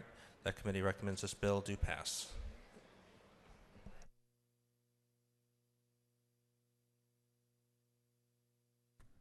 Chair recognizes Chairman Maxwell to present the bill. Thank you, Mr. Speaker, and ladies and gentlemen of the House. Bring for you House Bill 588. This is an ERS bill. If y'all remember back about 2009, we changed the retirement system for our ERS employees. Came up with the GSEPS program. Basically, they're putting their money in a defined contribution plan now. A few years later, we've changed it. When they come in, originally they were putting 1% in defined contribution. They had to ask to go up to get into the 5% so they could get the matching, but we changed that a few years ago to allow them to come in at the 5% match. This is another enhancement we're trying to do for this what we call the Gitley plan. This is going to allow these members that have their money in the 401 and the 457 plan at their retirement to purchase a supplemental guaranteed lifetime income annuity. They can convert a portion of their Peach State Reserve balances into an income stream that's going to be guaranteed for their lifetime or a beneficiary's lifetime that's not currently possible in the 401 plan and Peach State Reserves. This is important again for our GSEP retirees because they'll have a significant portion of their retiree in the 401 account. Now the retirees will have to pay the full actuarial cost of this. It will have some benefits that they don't have now under this regular 401. They'll be able to set aside beneficiaries, but for whatever they do in there, there'll be a cost associated with it, and they'll have to pay for that cost. They can purchase a minimum of $25,000. They'll have a window of opportunity to purchase these plans at retirement. We think it's going to be a good program for our GSEP employees in the long term. And with that, Mr. Speaker, I'll ask for, if there's any questions, I'll try to answer them. If not, I'd ask for their favorable consideration. You have a question if you care to yield. Yes, sir, I'll take one. Chair recognizes Representative Coach Williams. To your right, he waves. So you do not have any questions. I would appreciate your favorable consideration. Thank you. Is there any objection to the previous question being ordered? The chair hears none. The previous question is ordered. Is there any objection to agreeing to the report of the committee, which was favorable to the passage of the bill? The chair hears none. The report of the committee is agreed to. Shall this bill now pass? All those in favor of the passage of House Bill 588 will vote aye. Those opposed will vote no, and the clerk will unlock the machines.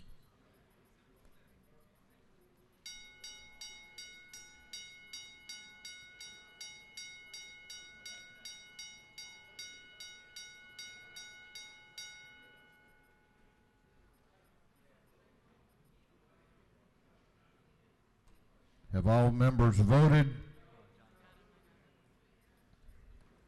Have all members voted?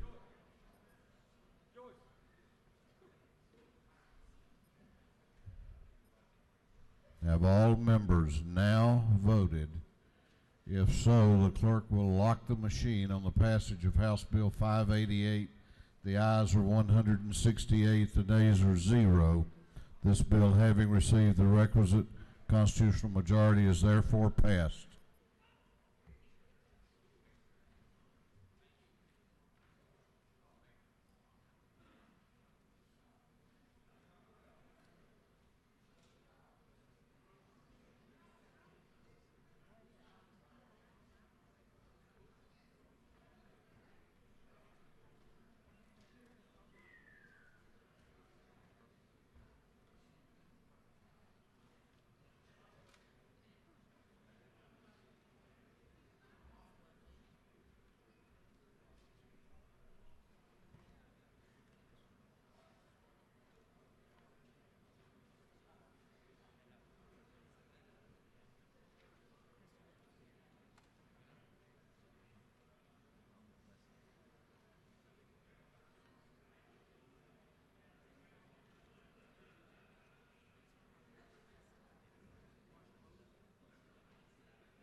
Clerk will read the caption to House Bill 398. House Bill 398. House Bill 398 by Representative Battles of the 15th and Burns of the 159th. The bill to be entitled an act to amend Chapter 17 of Title 47 of the Official Code of Georgia annotated relating to general provisions for the Peace Officers Annuity and Benefit Fund. This bill has been through the Committee on Retirement. That committee recommends this bill do pass. Chair recognizes the Chair of the Retirement Committee, Chairman Battles, to present the bill. Thank you, Mr. Speaker. This is a very simple bill. House Bill 398 just allows the addition of an investigator to the Georgia Board of Dentistry to be added to the Peace Officers Annuity Benefit Fund. The Dental Association is going to pick up all of the actuarial cost and cost of his retirement, so there'll be no cost to the state. I'll stand for any questions if you have any.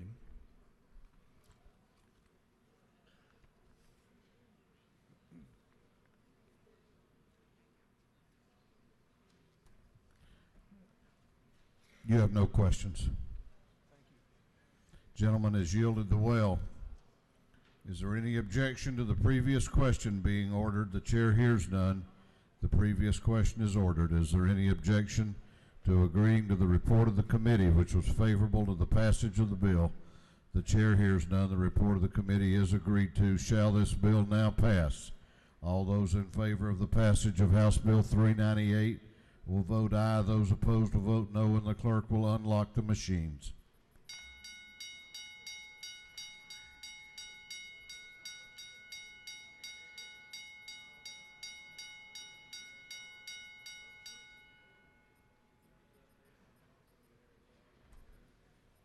Have all members voted? Have all members voted?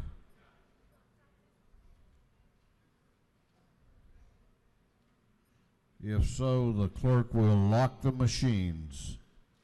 On the passage of House Bill 398, the ayes are 167. I was about to expand the membership of the House. The nays are 4. This bill, having received the requisite constitutional majority, is therefore passed. Clerk will read the caption to House Bill 729. House Bill 729 by Representative Harold of the 106th, Fry of the 118th, Corbett of the 174th,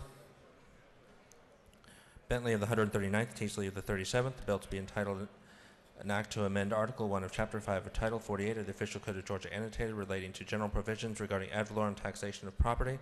This bill has been through the Committee on Ways and Means. That committee recommends this bill do pass by substitute. Chair recognizes Representative Harold to present the bill.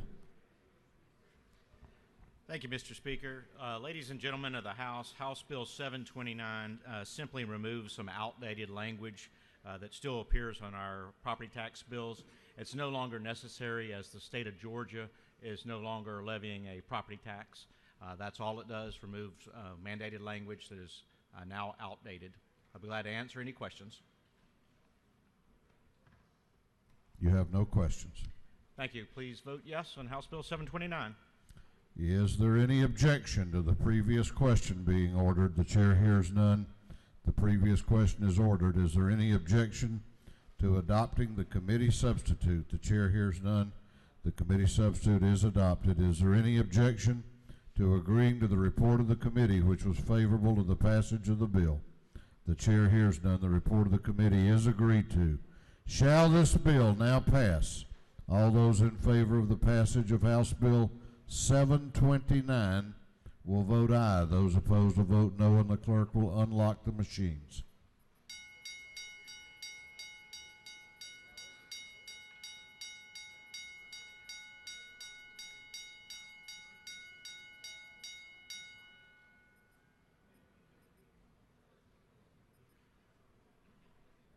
Have all members voted?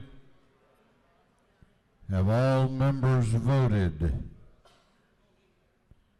If so, the clerk will lock the machines on the passage of House Bill 729.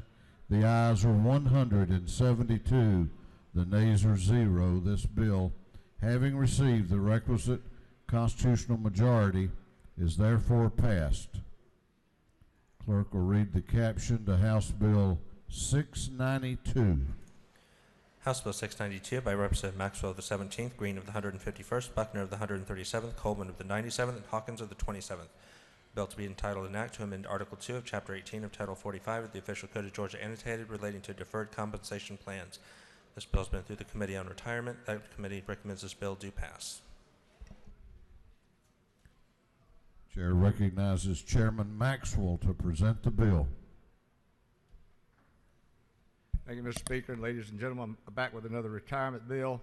This was brought on behalf of the Georgia Municipal Association.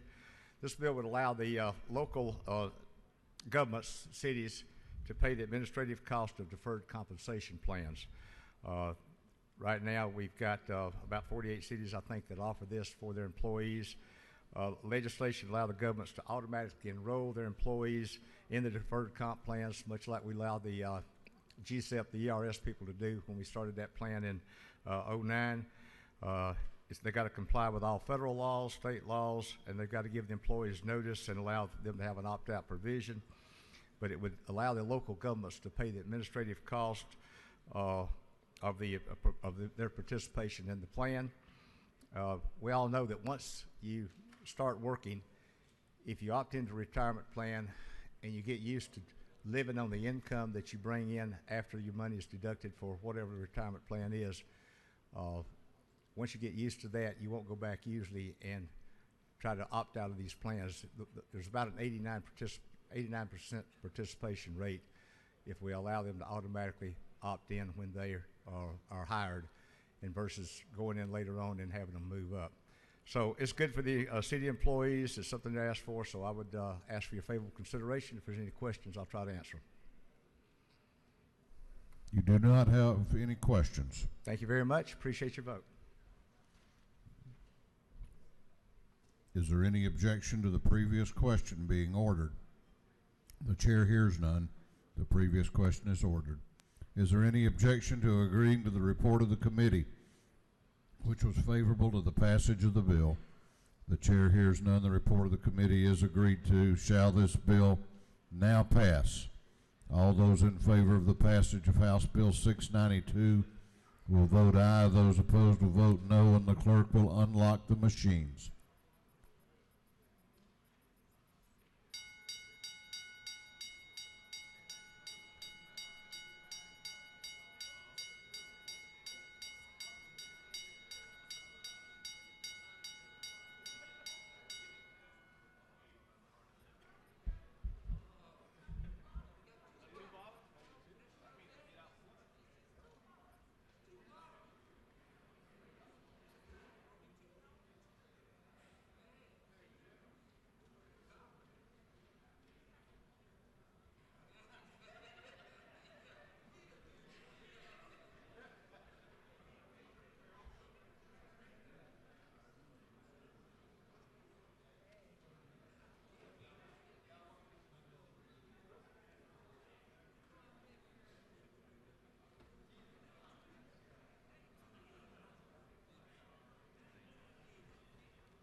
Have all members voted?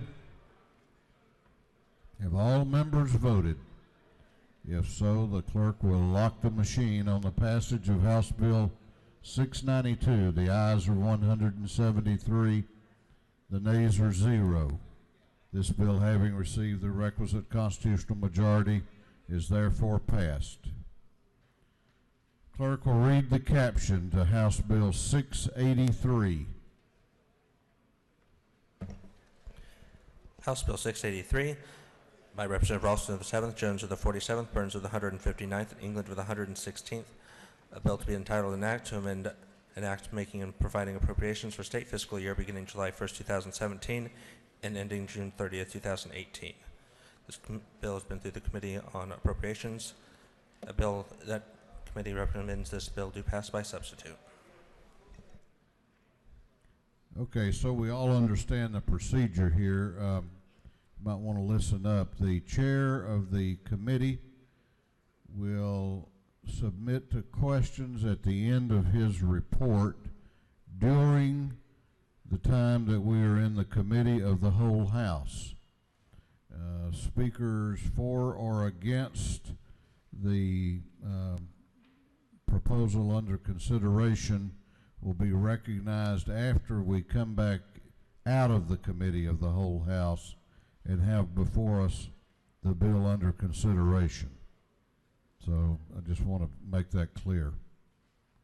Ladies and gentlemen of the House, the chair resolves the House into a committee of the whole House for the purpose of considering House Bill 683, the Supplemental Appropriations Bill. The chair appoints the gentleman from the 159th House District, the majority leader of this House, Leader Burns, as chairman to preside over the committee of the whole House.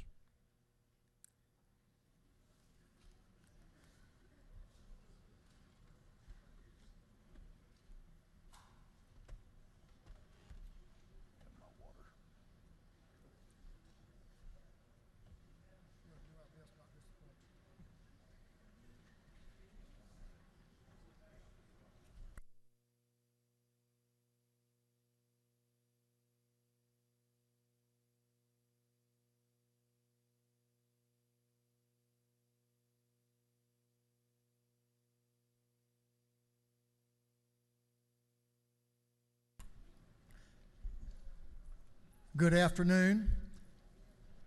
The chair now recognizes the gentleman from the 116th, Representative England, to present the bill.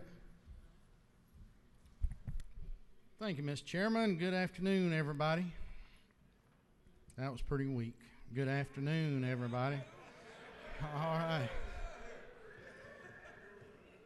Well, it is good to be before you this afternoon, and I want to, before I start, add my congratulations as well to Representative Burt Reeves for his tremendous work on the adoption bill, and want to thank the Senate for taking action on that so we can get on with what we're here to do, and that is to handle a couple of budgets. And so, as normal, this is the amended budget that's before you today for the current fiscal year.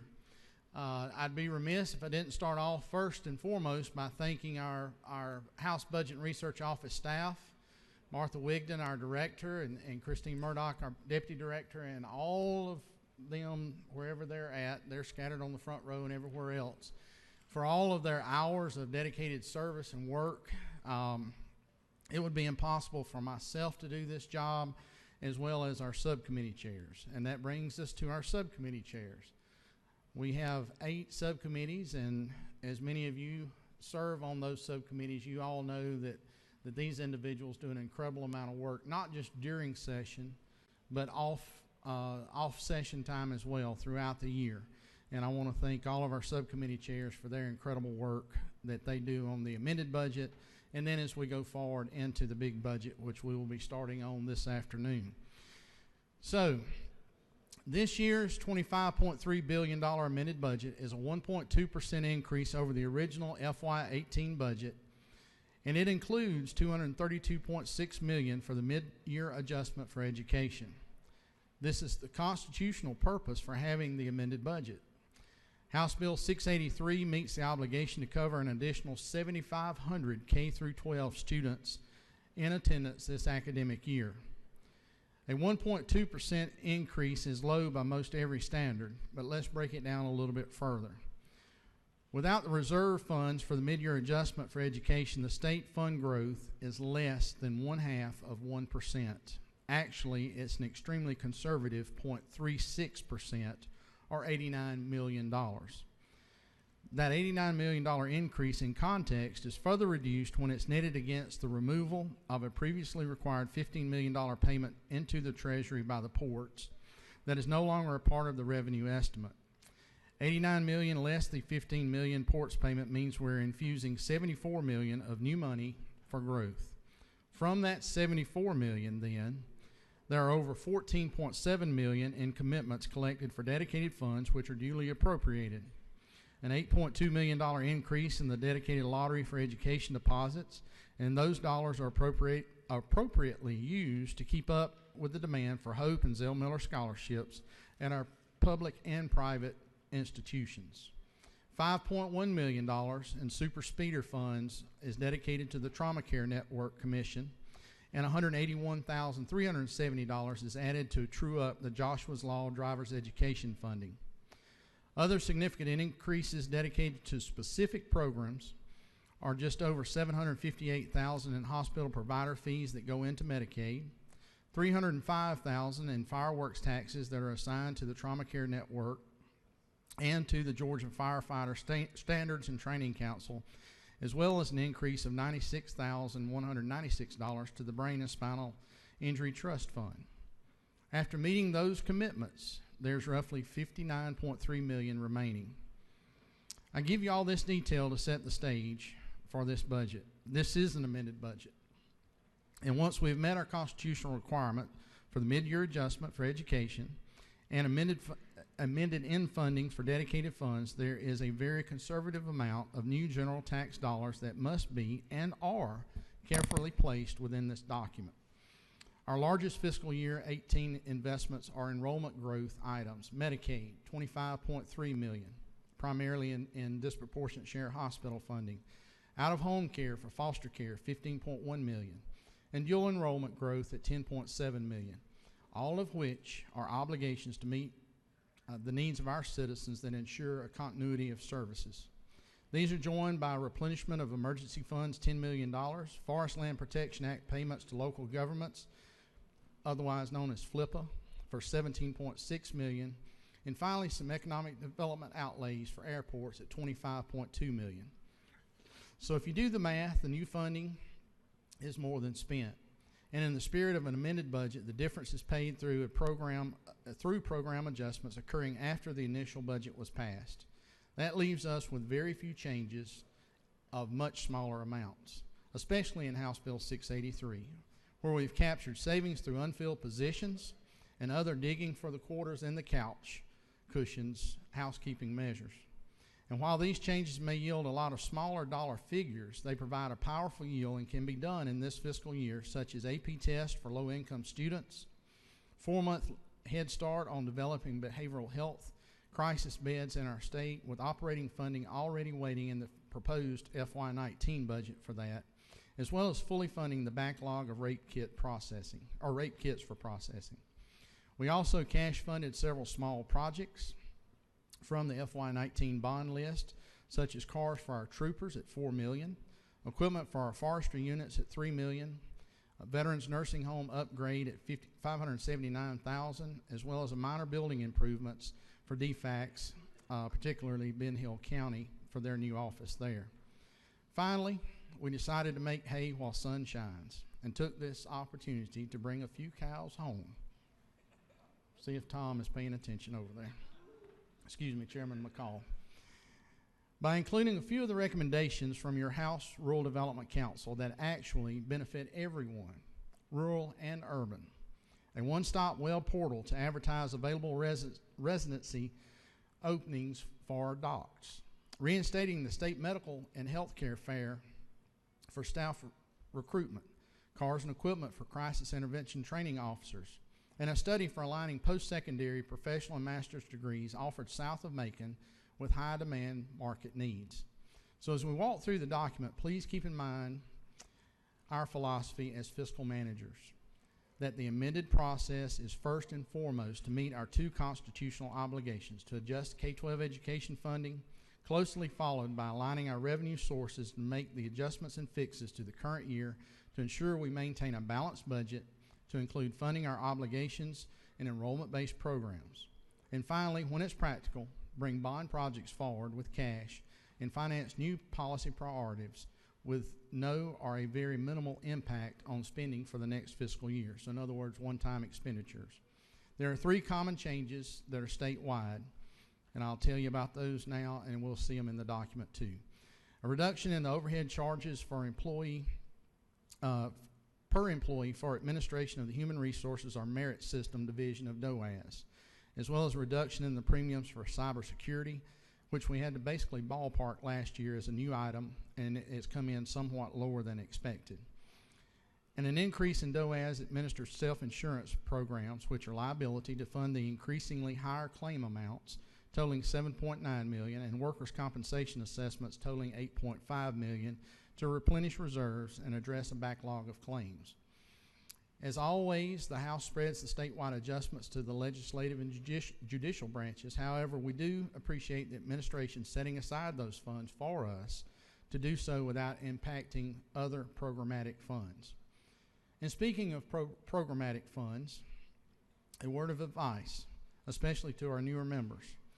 Do not get too distracted by these adjustments and forget the aggressive policies we have funded in the underlying bill, the FY18 budget we passed last year.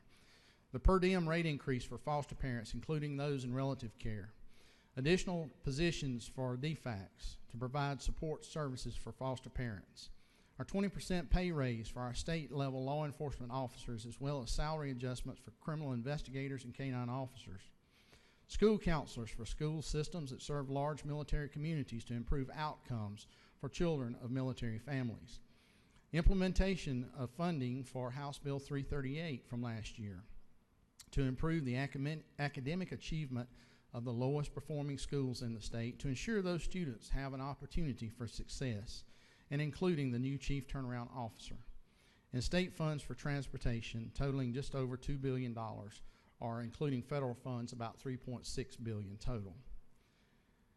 I'm very proud of the work that not only our staff, but you as those of you that have served on committees. Thank you for the diligence that you place into what you do every year as we go through our budget documents. Thank you for not just looking at the amended budget as something to pass and get out of our way so we can get on to the big budget, because the amended budget is a very important function. It serves the function to true up, as y'all understand, and y'all have heard me say time and again. It serves as a function to true up our actual expenditures and align that with revenue as well. So if you will, pull out your tracking sheets. You'll see you have those on your desk. They've been there since one day last week. Of course, Section 1 is the State Senate. We have made no adjustments there since that is their purview. Section 2, House of Representatives, no changes. Section 3, the joint offices of the General Assembly. You'll see some slight changes there.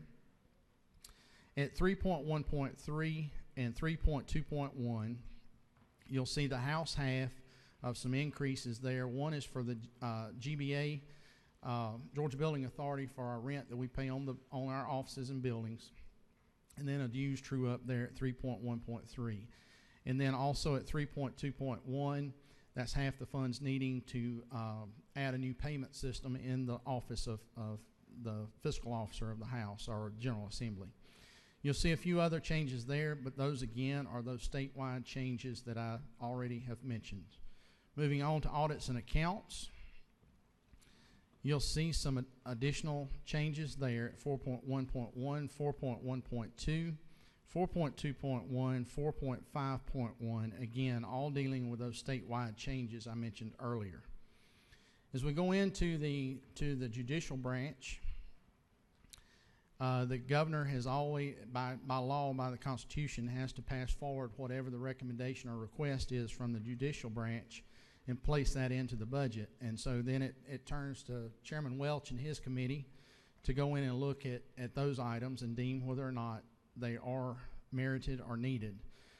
So another thing you will see is I'd alluded to in the opening comments, there are several places where we've gone through and made true-ups for actual start dates on employees. I'll probably run through those fairly quick as we get to those, but I just want to point that out again in these comments. But 5.1.1 and 1.2, again, those statewide changes. 5.1.4 is the first of several of those true-ups for higher dates. Moving on to Section 6. Again, the statewide changes through there. Section 7, juvenile courts, you'll see another merit system adjustment there at 7.1.1. Under prosecuting attorneys, you'll see the statewide changes, and then you'll see a difference between us and what the governor's recommendation was at 8.2.3.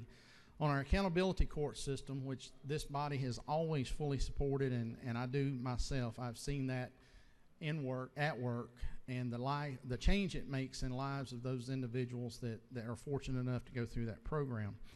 However, our position as a House has always been that we don't start funding those programs until those programs are actually certified. So Chairman Welch and his committee at 8.2.3, you'll see where the funding for those are pulled back out because those have not been certified yet. 8.3.3, again, a higher date issue savings.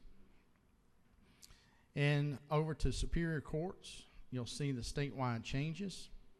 You'll see in a small adjustment, a small reduction at 9.3.3 on the habeas corpus court costs. Chairman Welch, as they dug into it, and understand, we're looking at this document now about 3 months after OPB basically had to lock it down.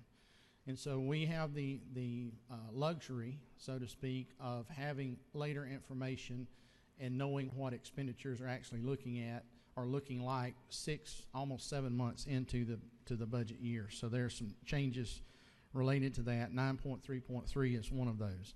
Again, 9.3.4 again deals with the certification date of those accountability courts. 9.3.6, there were some again some higher date funds that we could capture there from later hirings. Supreme Court, the statewide changes there. State Accounting Office, no changes. DOAS, the Department of Administrative Services, a lot of the statewide changes, as I mentioned in my opening comments, relate back there to DOAS. However, we did not make any additional changes in the House. The Department of Agriculture, Section 13, 13.2.3, you'll see a reduction of $158,142 there. 6 of the 11 positions hired last year have been filled, but 5 are in progress of being filled, so we've just captured the savings that were available from those later hirings. Moving on to Section 14, Banking and Finance, 14.3.3, again, higher date savings there as well. Section 15, Behavioral Health and Developmental Disabilities. Under 15.4, you'll see a couple of ads there. The first one is the design of and the kitchen renovation at East Central Regional Hospital in Augusta. That was an item that was included in the 19 bond package. We were able to pull it forward and pay cash for that. Then moving on to 15.4.4, I mentioned in the opening comments as well about having the crisis stabilization beds, and so we were able to go ahead and pull some funding forward and fund the ramp up of those as we go into the 19 budget. However, this is basically fixtures and the things that need to be done to prepare to receive those individuals, so it's not the operating.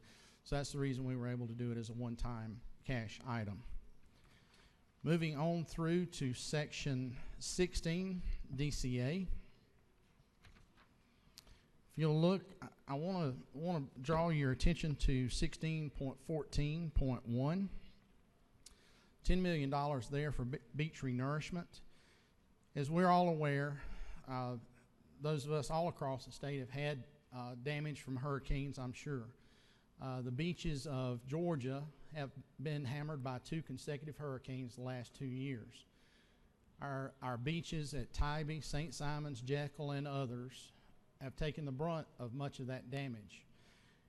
And knowing that that is an economic driver for that part of the state, and understanding that without those beaches for people to go to and relax and enjoy, the citizens of our state to be able to go to and relax and enjoy, then the governor had felt, and we've agreed, that we would put $10 million in a grant program through One Georgia to do that work. Now, does the $10 million pay for all of the work? No.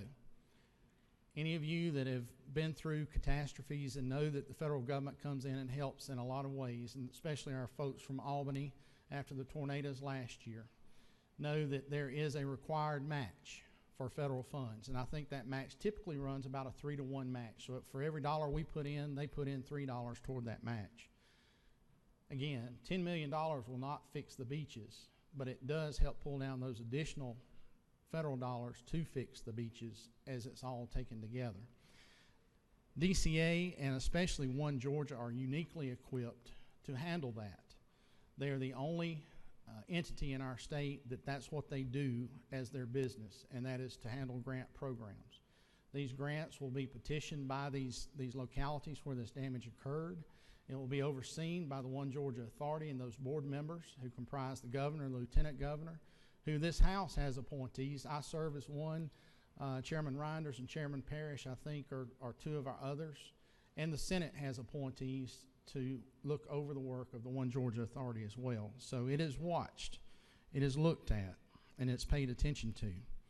16.4.2, we had to correct the name, and Representative Blackman was quick as it came about to point out to me that it's not the Community Defense Initiative, it's the Defense Community Economic Development Fund. So we've made that change in language. Thank you, Representative Blackman.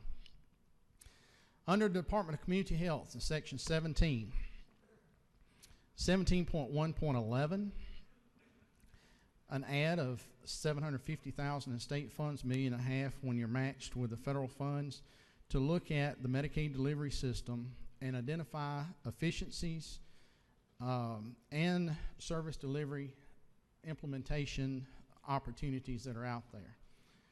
17.4.6, a recommendation from the Rural Development Council was to create a center that would be an educational piece for hospital authority members, hospital board members, for CFOs and CEOs within small rural hospitals around this state, so that they fully understand the legal, fiscal, and other responsibilities they have in running these small hospitals.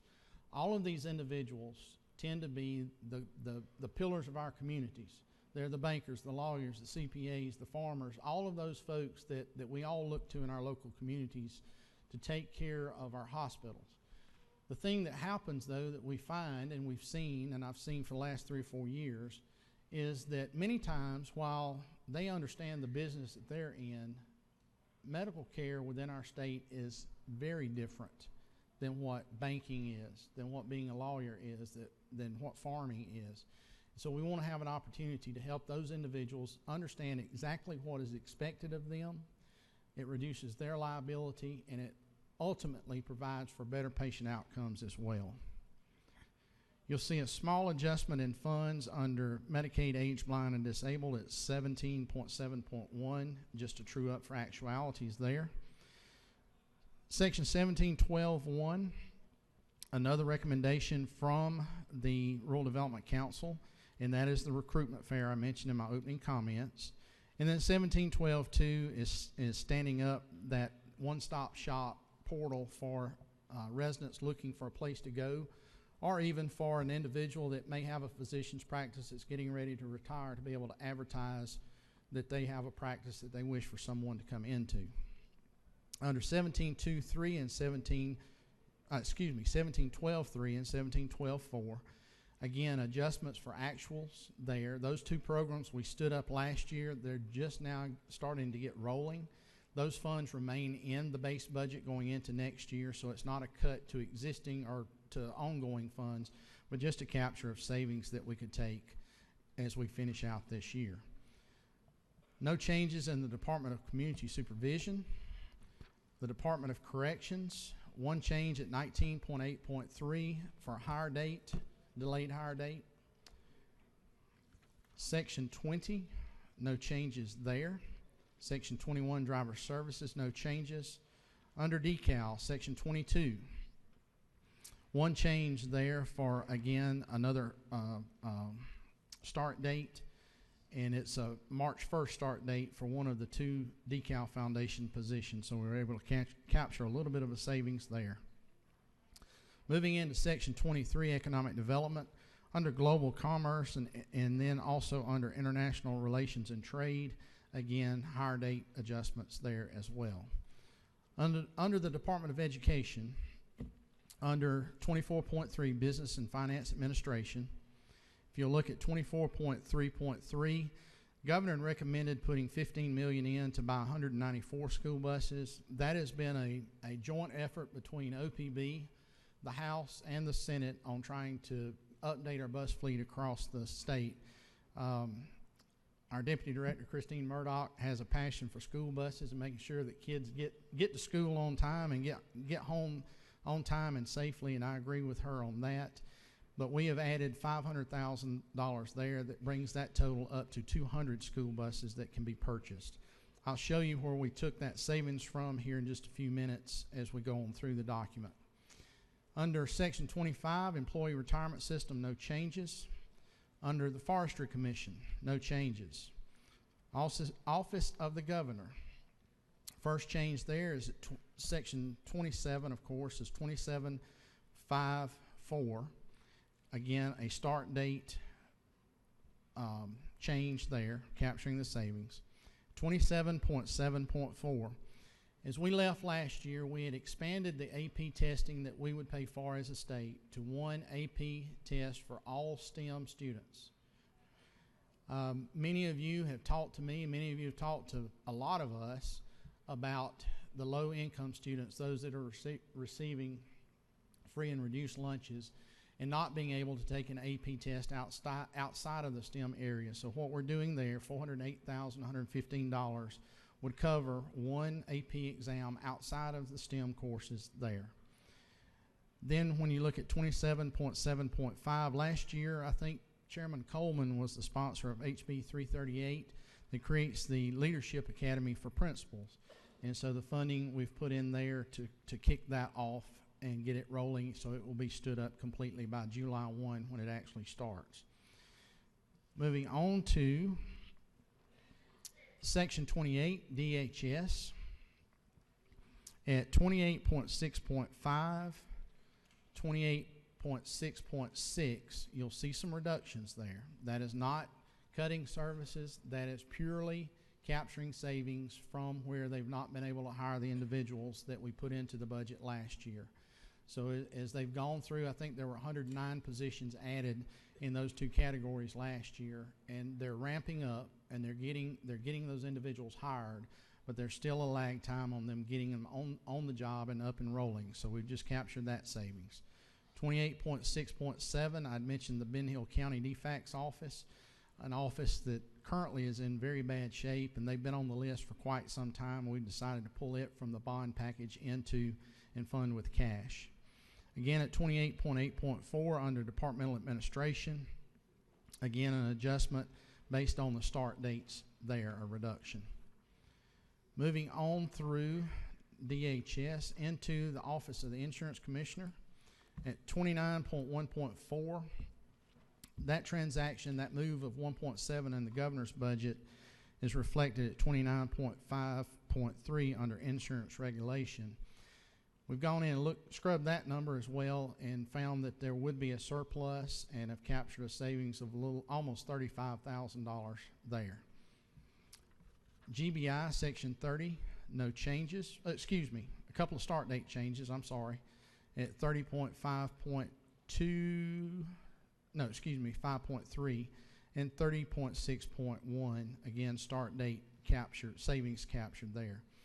Under juvenile justice, again, Chairman Welch and his committee dug in on looking at the issue that deals with or relates to individuals, youth that are accused of a heinous crime and the way that those individuals are actually hired or are housed and at the same time protected for their welfare and for everyone else's welfare, and found that the initial amount of $1.3 million was actually counting a full year's worth of what it would cost. And so as they dug through and realized that, again, we're not looking at a full year, we're only looking at a portion of the year, and we're not standing up all of the beds at the same time, we were able to capture some savings there as well. Department of Labor, no changes. Section 33, Department of Law, 33.1.4, again, capture savings for start dates. Section 34, again, 34.3.3. a capture of savings for start dates there as well. Under pardons and paroles, section 35, 35.2.3, again capturing savings on start dates. Section 37, if you look at 37.1.4 under the Public Defender's Council, you'll see a capture of savings for delayed start dates. 37.2.3 goes back to the accountability courts I'd pointed out a while ago on the certification process. And then 37.2.4 again relates to the start dates of individuals. Moving through the Department of Public Health, no changes there. Section 39, Public Safety, you'll find a couple of changes under 39.6. Well, in the document, a couple of changes. 39.6.5, again, hire dates. 39.7.4, again, hire dates as well. Public Service Commission, Section 40, no changes. University System, Regents, one change or one addition at 41.15.2. Another one of the recommendations from the Rural Development Council is to establish a Center for Innovation and Rural Prosperity. And we haven't settled necessarily on the name yet, but we do know that we intend to partner with the university system in being a partner in the work that entity is going to do as far as helping communities with economic development, helping businesses to know the steps that they need to go through to get the help that is needed as well. That came as one of the recommendations, as I said, out of the RDC this past, the work that we've done there this past year. So 75,000 add there to help them get up and started. 41.18.2, the mention I made in the opening comments about degrees south of Macon. That's the language there where we're asking for that report. Under the Veterinary Medicine Experiment Station at 41.19.1, again an adjustment for actual start dates there.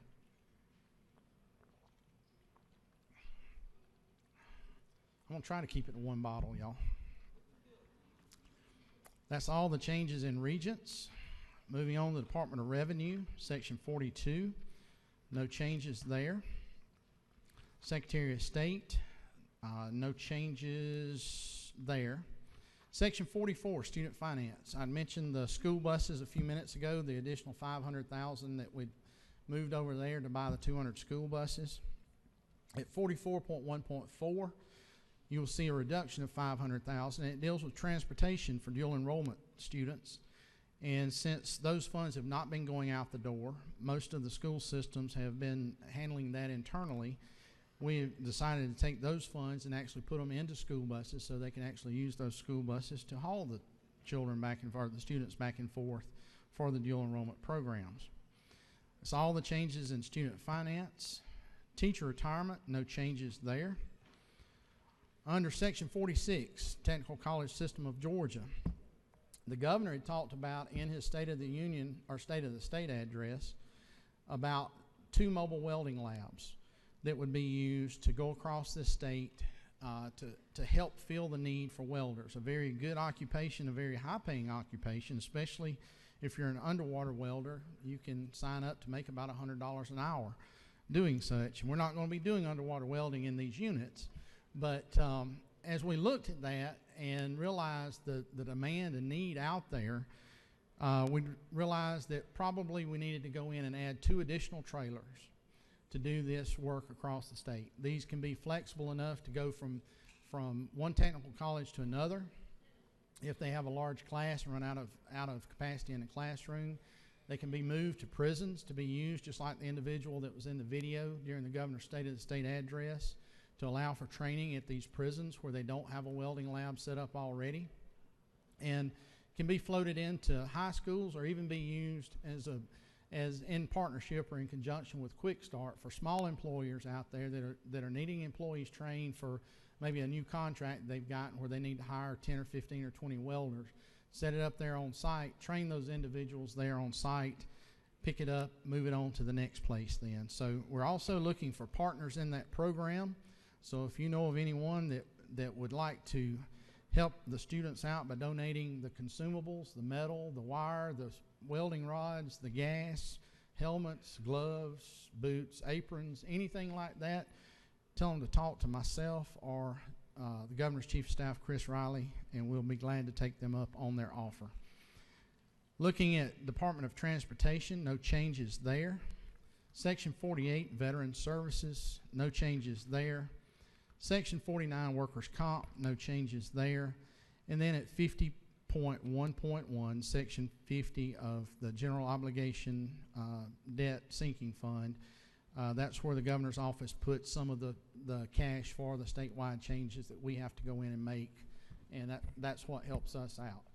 Mr. Chairman, I tried to keep it to less than 30 minutes, and that completes walking through the document. My comments, I'll be glad to answer any questions if there are.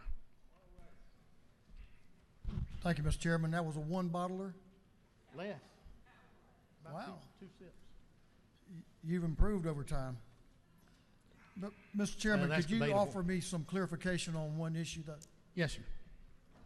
Did you say you were a certified underwater welder? No, I'm not. Oh. Or else I'd be somewhere making $100 an hour doing it.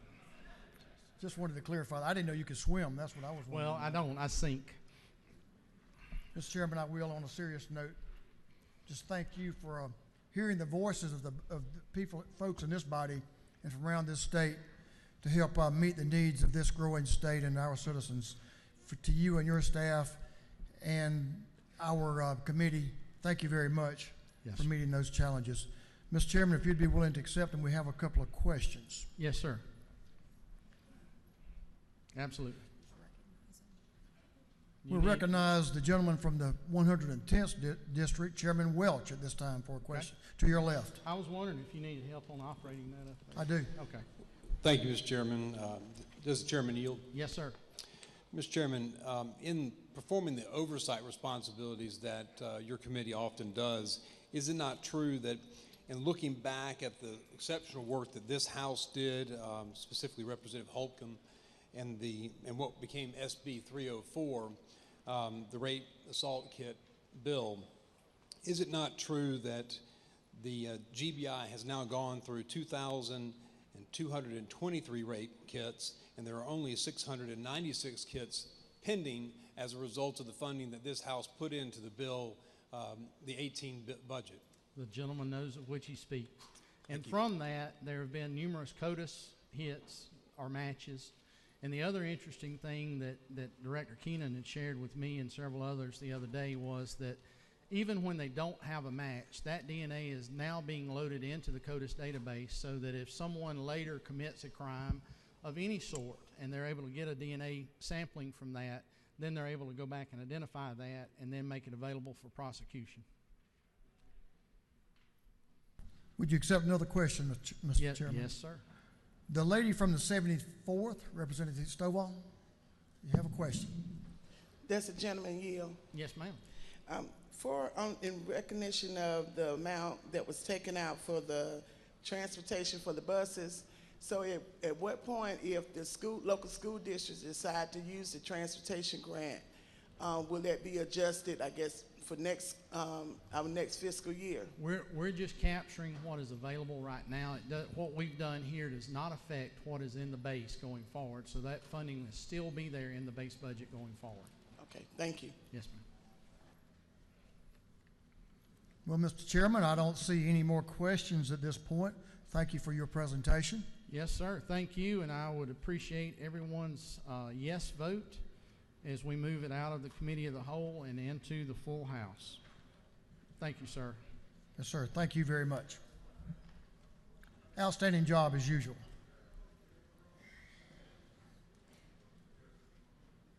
The chair at this time recognizes Chairman England for a motion.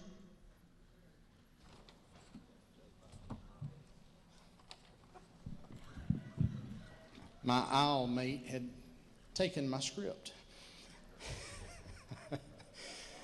Oh, Mr. Chair, I move that the House Bill 683 do pass by committee substitute. Thank you, Mr. Chairman. You've done very well for your first time presenting. And at this time, we would recognize the gentleman from the 171st District for a second. Second the motion. Thank you, Representative Powell. Representative Powell seconds the motion. At this time, we'll call the question on House Bill 683. All in favor will say aye. All opposed, no. Let's have a vote. Are y'all ready? All those in favor say aye. All opposed? It's the opinion of the chair that the ayes have it.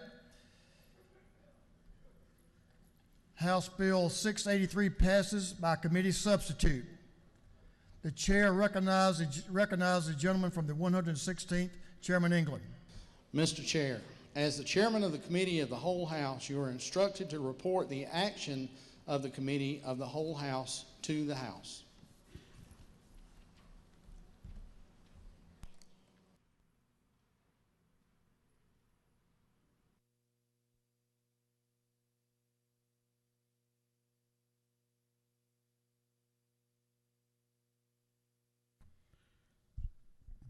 The chair recognizes the majority leader of the House.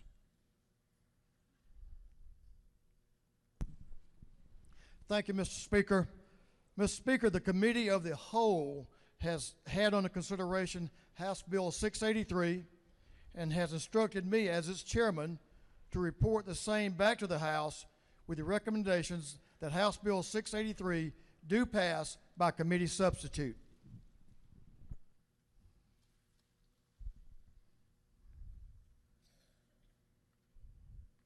The report of the chairman of the Committee of the Whole House is received.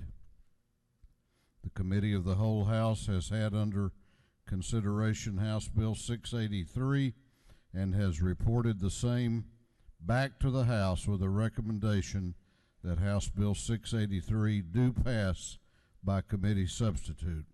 The Committee of the Whole House is hereby dissolved. We have members who wish to be heard on House Bill 683. Chair recognizes Representative Gertler to speak to the bill.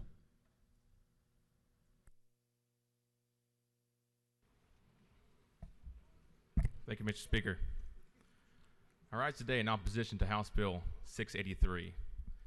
By now, most of you know I'm a free market advocate and support limited government conservative principles. That is why I most assuredly vote no when I see that something is not outside the proper role of government. And while I agree with many intentions of this amended budget, for example, the purchase of 200 new school buses for our state and the additional funding of projected increases for students enrolled in dual enrollment programs, items I cannot support are subsidies that directly interfere with the free market system.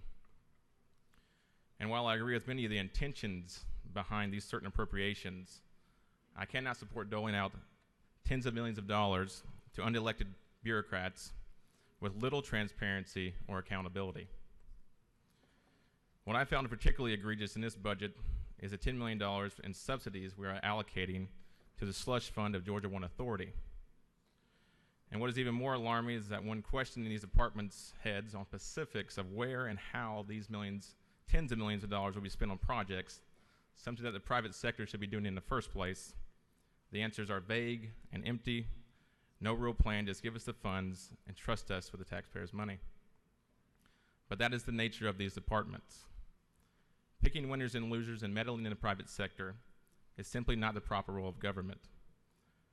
But I do want to commend the Budget Office for their hard work and dedication, for the detailed analysis and purpose of each appropriation. If you open up your budget, they will tell us exactly the purpose of the funds and when they have that information.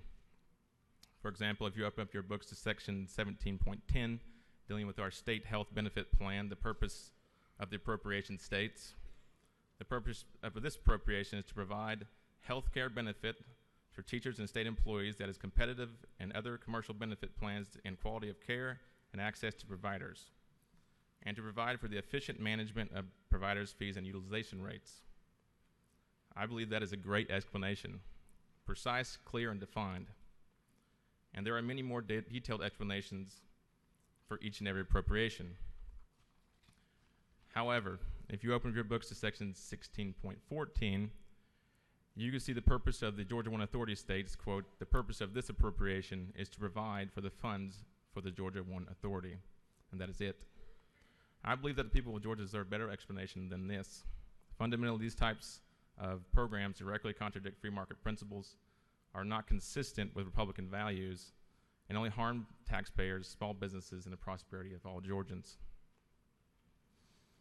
We also spend millions of dollars subsidizing health care and higher education, and while it may be for noble reasons, it continues to kick the can down the road and instead of tackling the problem head on, and leaves us with ridiculously inflated costs, which is something the government intervention costs in the first place.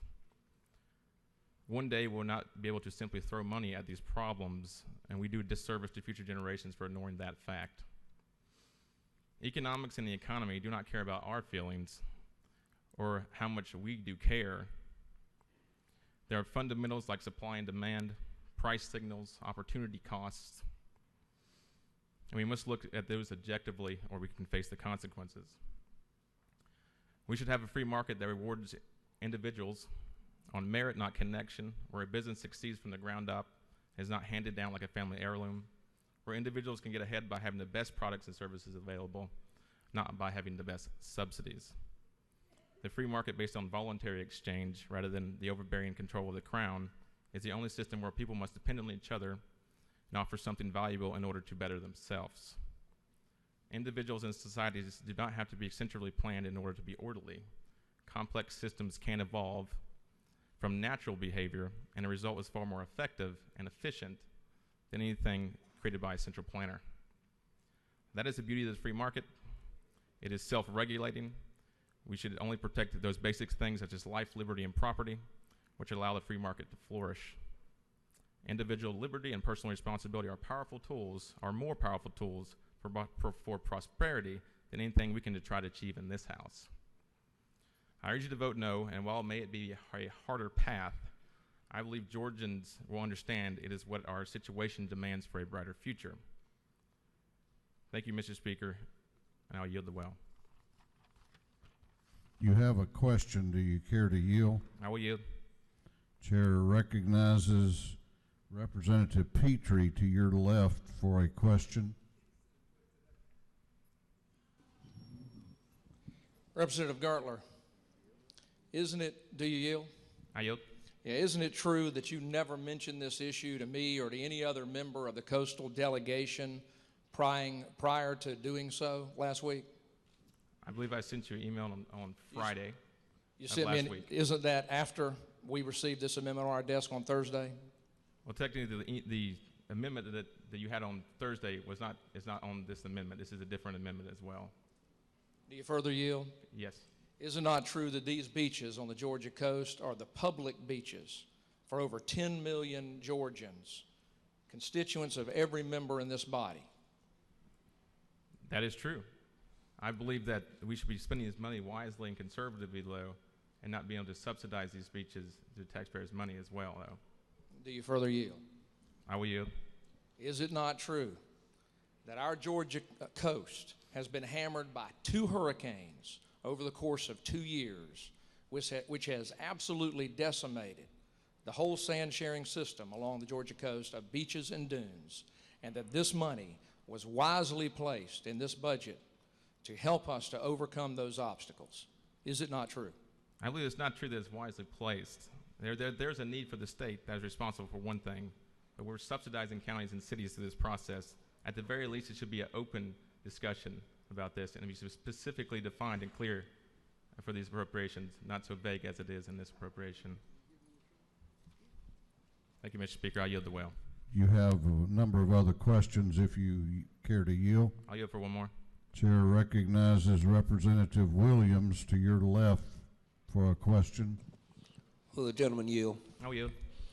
Yes, sir. I was looking at your numbers, and for clarification purposes, how do you arrive at $10 million being able to be moved from beach nourishment? Under what advice does this $10 million figure arrived at? The 10 million you took out of the 30 million, you proposed to take out, rather. If it pleases the chair or the speaker, can I speak to my amendment? If you were speaking to the amendment. I'm speaking to yes, the amendment. The amendment basically is to take 10 million and put it into our debt sinking fund to pay off debts. But that was not my question. I'm asking, how do you arrive at the figure 10 million that we're able to move that from beach nourishment over to bonds? Just tell me how, what will 20 million do? You're saying that 10 million was thrown away? Well, that's a very interesting question. So I asked the DCA the same question about if $10 million is enough for this. The answers I got was, we don't know. There's not a specific list of projects. There's nothing there, and that's why I found it concerning in the first place to start digging deeper into this. Now I understand that the basic function of these funds is fundamentally against Georgia One Authority, but I cannot agree with giving those funds when we don't have a clear, precise, defining amendment from the Georgia One Authority for the exact funds, and that's where it's coming from. Gentleman, yield for one final question. Sure. Have you had the opportunity, taken the opportunity to tour the beaches that we're referring to on the coast of Georgia to see the damage? Yes, I have. And you don't think the damage justified the cost? I believe that if we were going to allocate this money to the beaches, there should be a specific amount of money that we're going to do, and we should have those projects, a list of projects. What I'm getting is not a list of projects, but a vague answer to say that $10 million may be enough or it may not be enough from the authority that we're allocating this to. And I think that we are supposed to be the taxpayer, the keepers of the taxpayers' monies, and this does not seem like appropriate to appropriate these funds to the Georgia One Authority that really is not going to give me a straight answer about how much project is going to cover, how much the beaches is going to cover at all. So that is where I'm coming from. And that is the amendment. Do you yield for further questions? You've got about 7 or 8 more. I think that'll do that for me, and I will yield the well and have your favorable consideration for the amendment. Thank you.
What purpose does Chairman Stevens rise?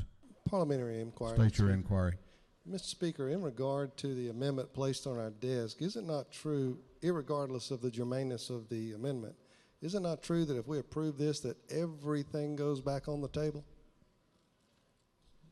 Well, the chair is going to rule on the amendment here in just a moment. What purpose does Chairman Houston rise?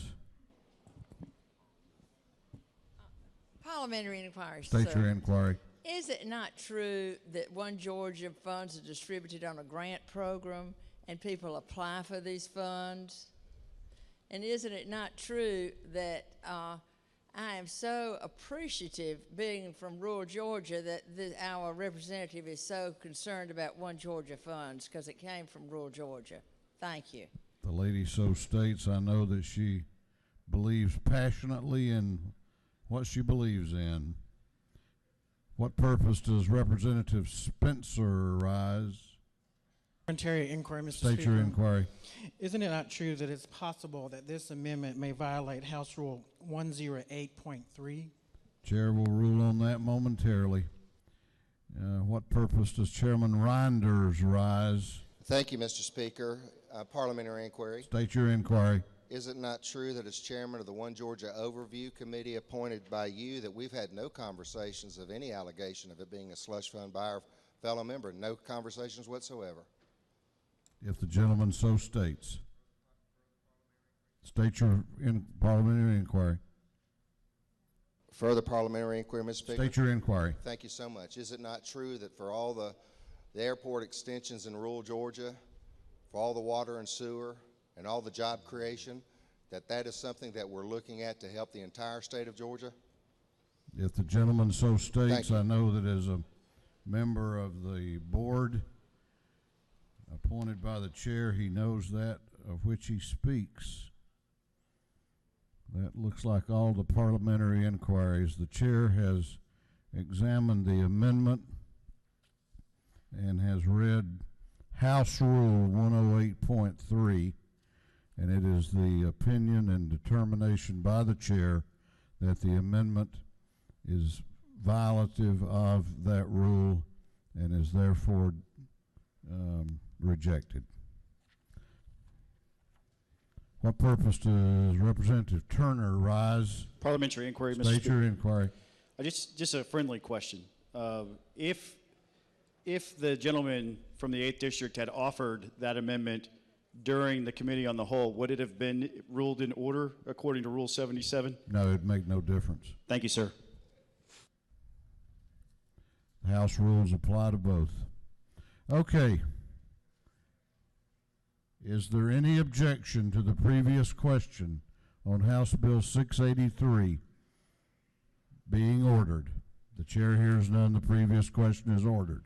Is there any objection to adopting the committee substitute? The chair hears none. The committee substitute is adopted. Is there any objection to agreeing to the report of the committee which was favorable to the passage of the bill? The chair hears none. The report of the committee is agreed to. Shall this bill now pass? All those in favor of the passage of House Bill 683 will vote aye. Those opposed will vote no, and the clerk will unlock the machines.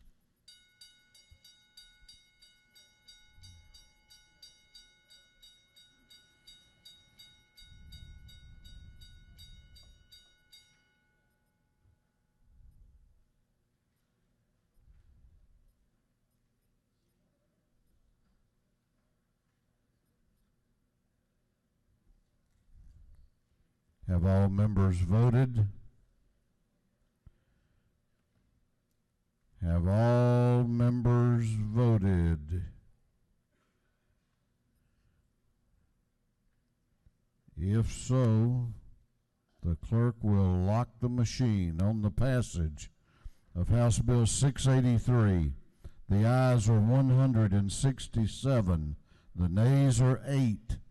This bill, having received the requisite constitutional majority, is therefore passed. Clerk will read the caption to a group of privileged resolutions.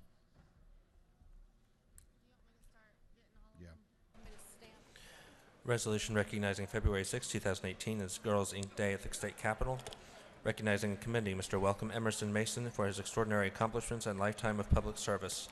Commending the Pierce County High School competition cheerleading team on their undefeated season. Commending the Pierce County High School Bears boys golf team for winning the 2017 GHSA 3A State Golf Championship. Commending Dr. Amy Stevens and recognizing February 20th, 2018 as Female Veterans Day at the State Capitol. Recognizing and commending Reverend Larry Fryer. Recognizing February 8th, 2018 as Independent Living Day at the State Capitol. Recognizing February 8th, 2018 as Equine Youth Day at the State Capitol. Recognizing the week of February 5th through the 9th, 2018 as the National School Counseling Week at the State Capitol. Recognizing and commending Richard Allen on the occasion of his retirement. Commending Leadership Paulding 28. Commending the member dentists of Georgia Dental Association, recognizing February 7, 2018 as Georgia Dental Association at the State Capitol, recognizing the Lunar New Year celebration, recognizing and commending Dr. Edith Biggers, recognizing February 2018 as Self-Care Month, recognizing the Lunar New Year celebration and commending OCA Georgia, commending individuals diagnosed and living with type 1 diabetes, those who support and advocate for them, recognizing March 15, 2018 as Type 1 Diabetes Day at the State Capitol, recognizing February 21st, 2018 as Resurgence Orthopedic Advocacy Day at the State Capitol, honoring and commending the firefighters of Georgia and recognizing February 6, 2018 as the 46th Annual Firefighters Recognition Day at the State Capitol, commending the Schley County Wildcats baseball team for winning the GHSA Class A State Baseball Championship. Completes the privilege resolutions. Is there any objection to adopting the privilege resolutions? The chair hears none and the resolutions are adopted. If you have signed up for an announcement, please make your way to the front of the chamber. If you have pages here today, please be at the rostrum immediately. The chair has a full afternoon of appointments, and we're not going to go looking for you. Chair recognizes the chair of the House Insurance Committee, Chairman Smith, for an announcement. Thank you, Mr. Speaker. The House Insurance Committee will meet tomorrow morning, Wednesday, February the 7th at 8 o'clock, room 606. Thank you, sir. Chair recognizes the chair of the Minority Caucus, Representative Beverly, for an announcement. Thank you, Mr. Speaker. The Minority Caucus will meet room 403 for lunch. We have fajitas. Thank you, Mr. Speaker. Do I get to come eat with you? Chair recognizes Representative Gilligan for an announcement. Thank you, Mr. Speaker. So the Women's Caucus, we will not be able to make a quorum without the Senate. Therefore, the lunches that were provided are in room 514. I hope that you're able to stop by and pick up a lunch, ladies in the house. Now, also, don't forget, Girl Scout Troop 1912. Ladies, if you're available, the North Rotunda, 1:30. That should be when we do that. Girl Scout Troop 1912.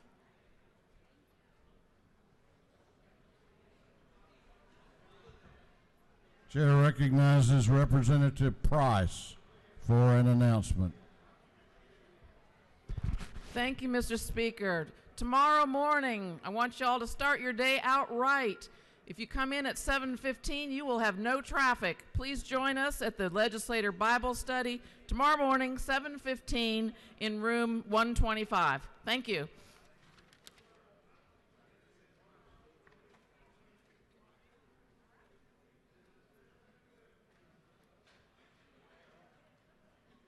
Chair recognizes Chairman Maxwell for an announcement.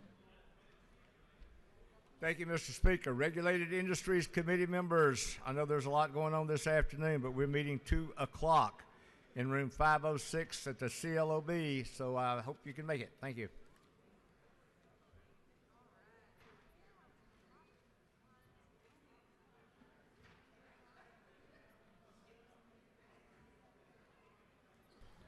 Chair recognizes Chairman Hatchett, the chair of the Majority Caucus, for an announcement.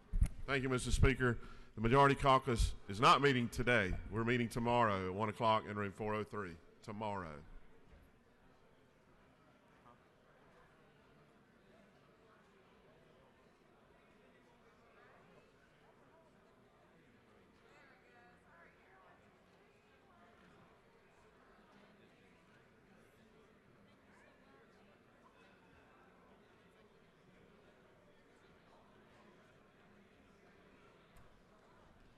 Chair recognizes Chairman Barr for an announcement.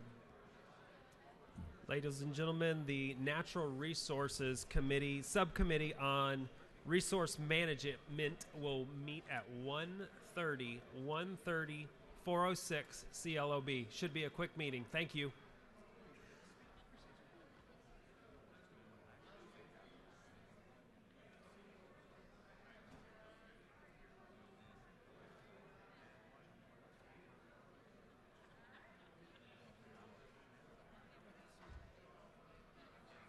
Chair recognizes Chairman Setzler for an announcement. The House Committee on Science and Technology will be meeting this afternoon at 1:30. It was scheduled for 1. We'll be meeting at 1:30 in room 506 of the LOB. 1:30.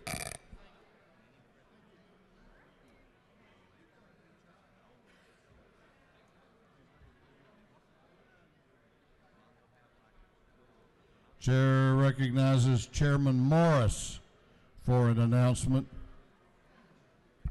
Thank you, Mr. Speaker. The Banking Committee will meet today at 2 p.m., 5:15 of the CLOB. Thank you.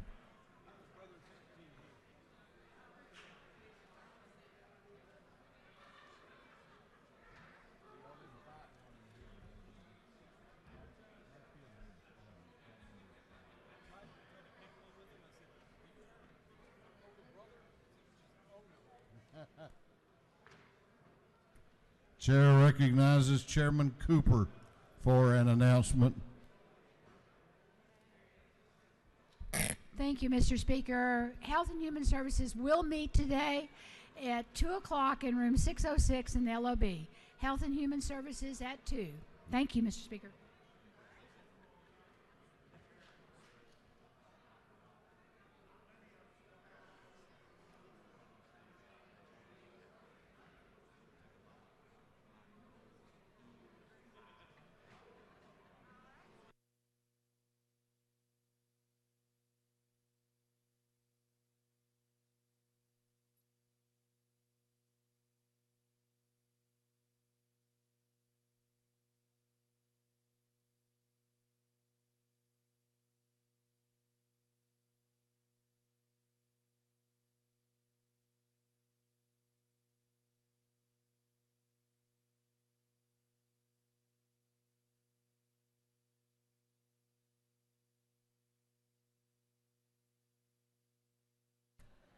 Chair recognizes the Majority Leader of the House for a motion. Mr. Speaker, I move that this House stand adjourned till 10 a.m. Wednesday, February the 7th, 2018. The Majority Leader has moved that this House adjourned until Wednesday, February 7 at 10 o'clock a.m. All those in favor of the motion will say aye. Those opposed will say no. The ayes have it, and this House will be adjourned until Wednesday, February 7 at 10 a.m.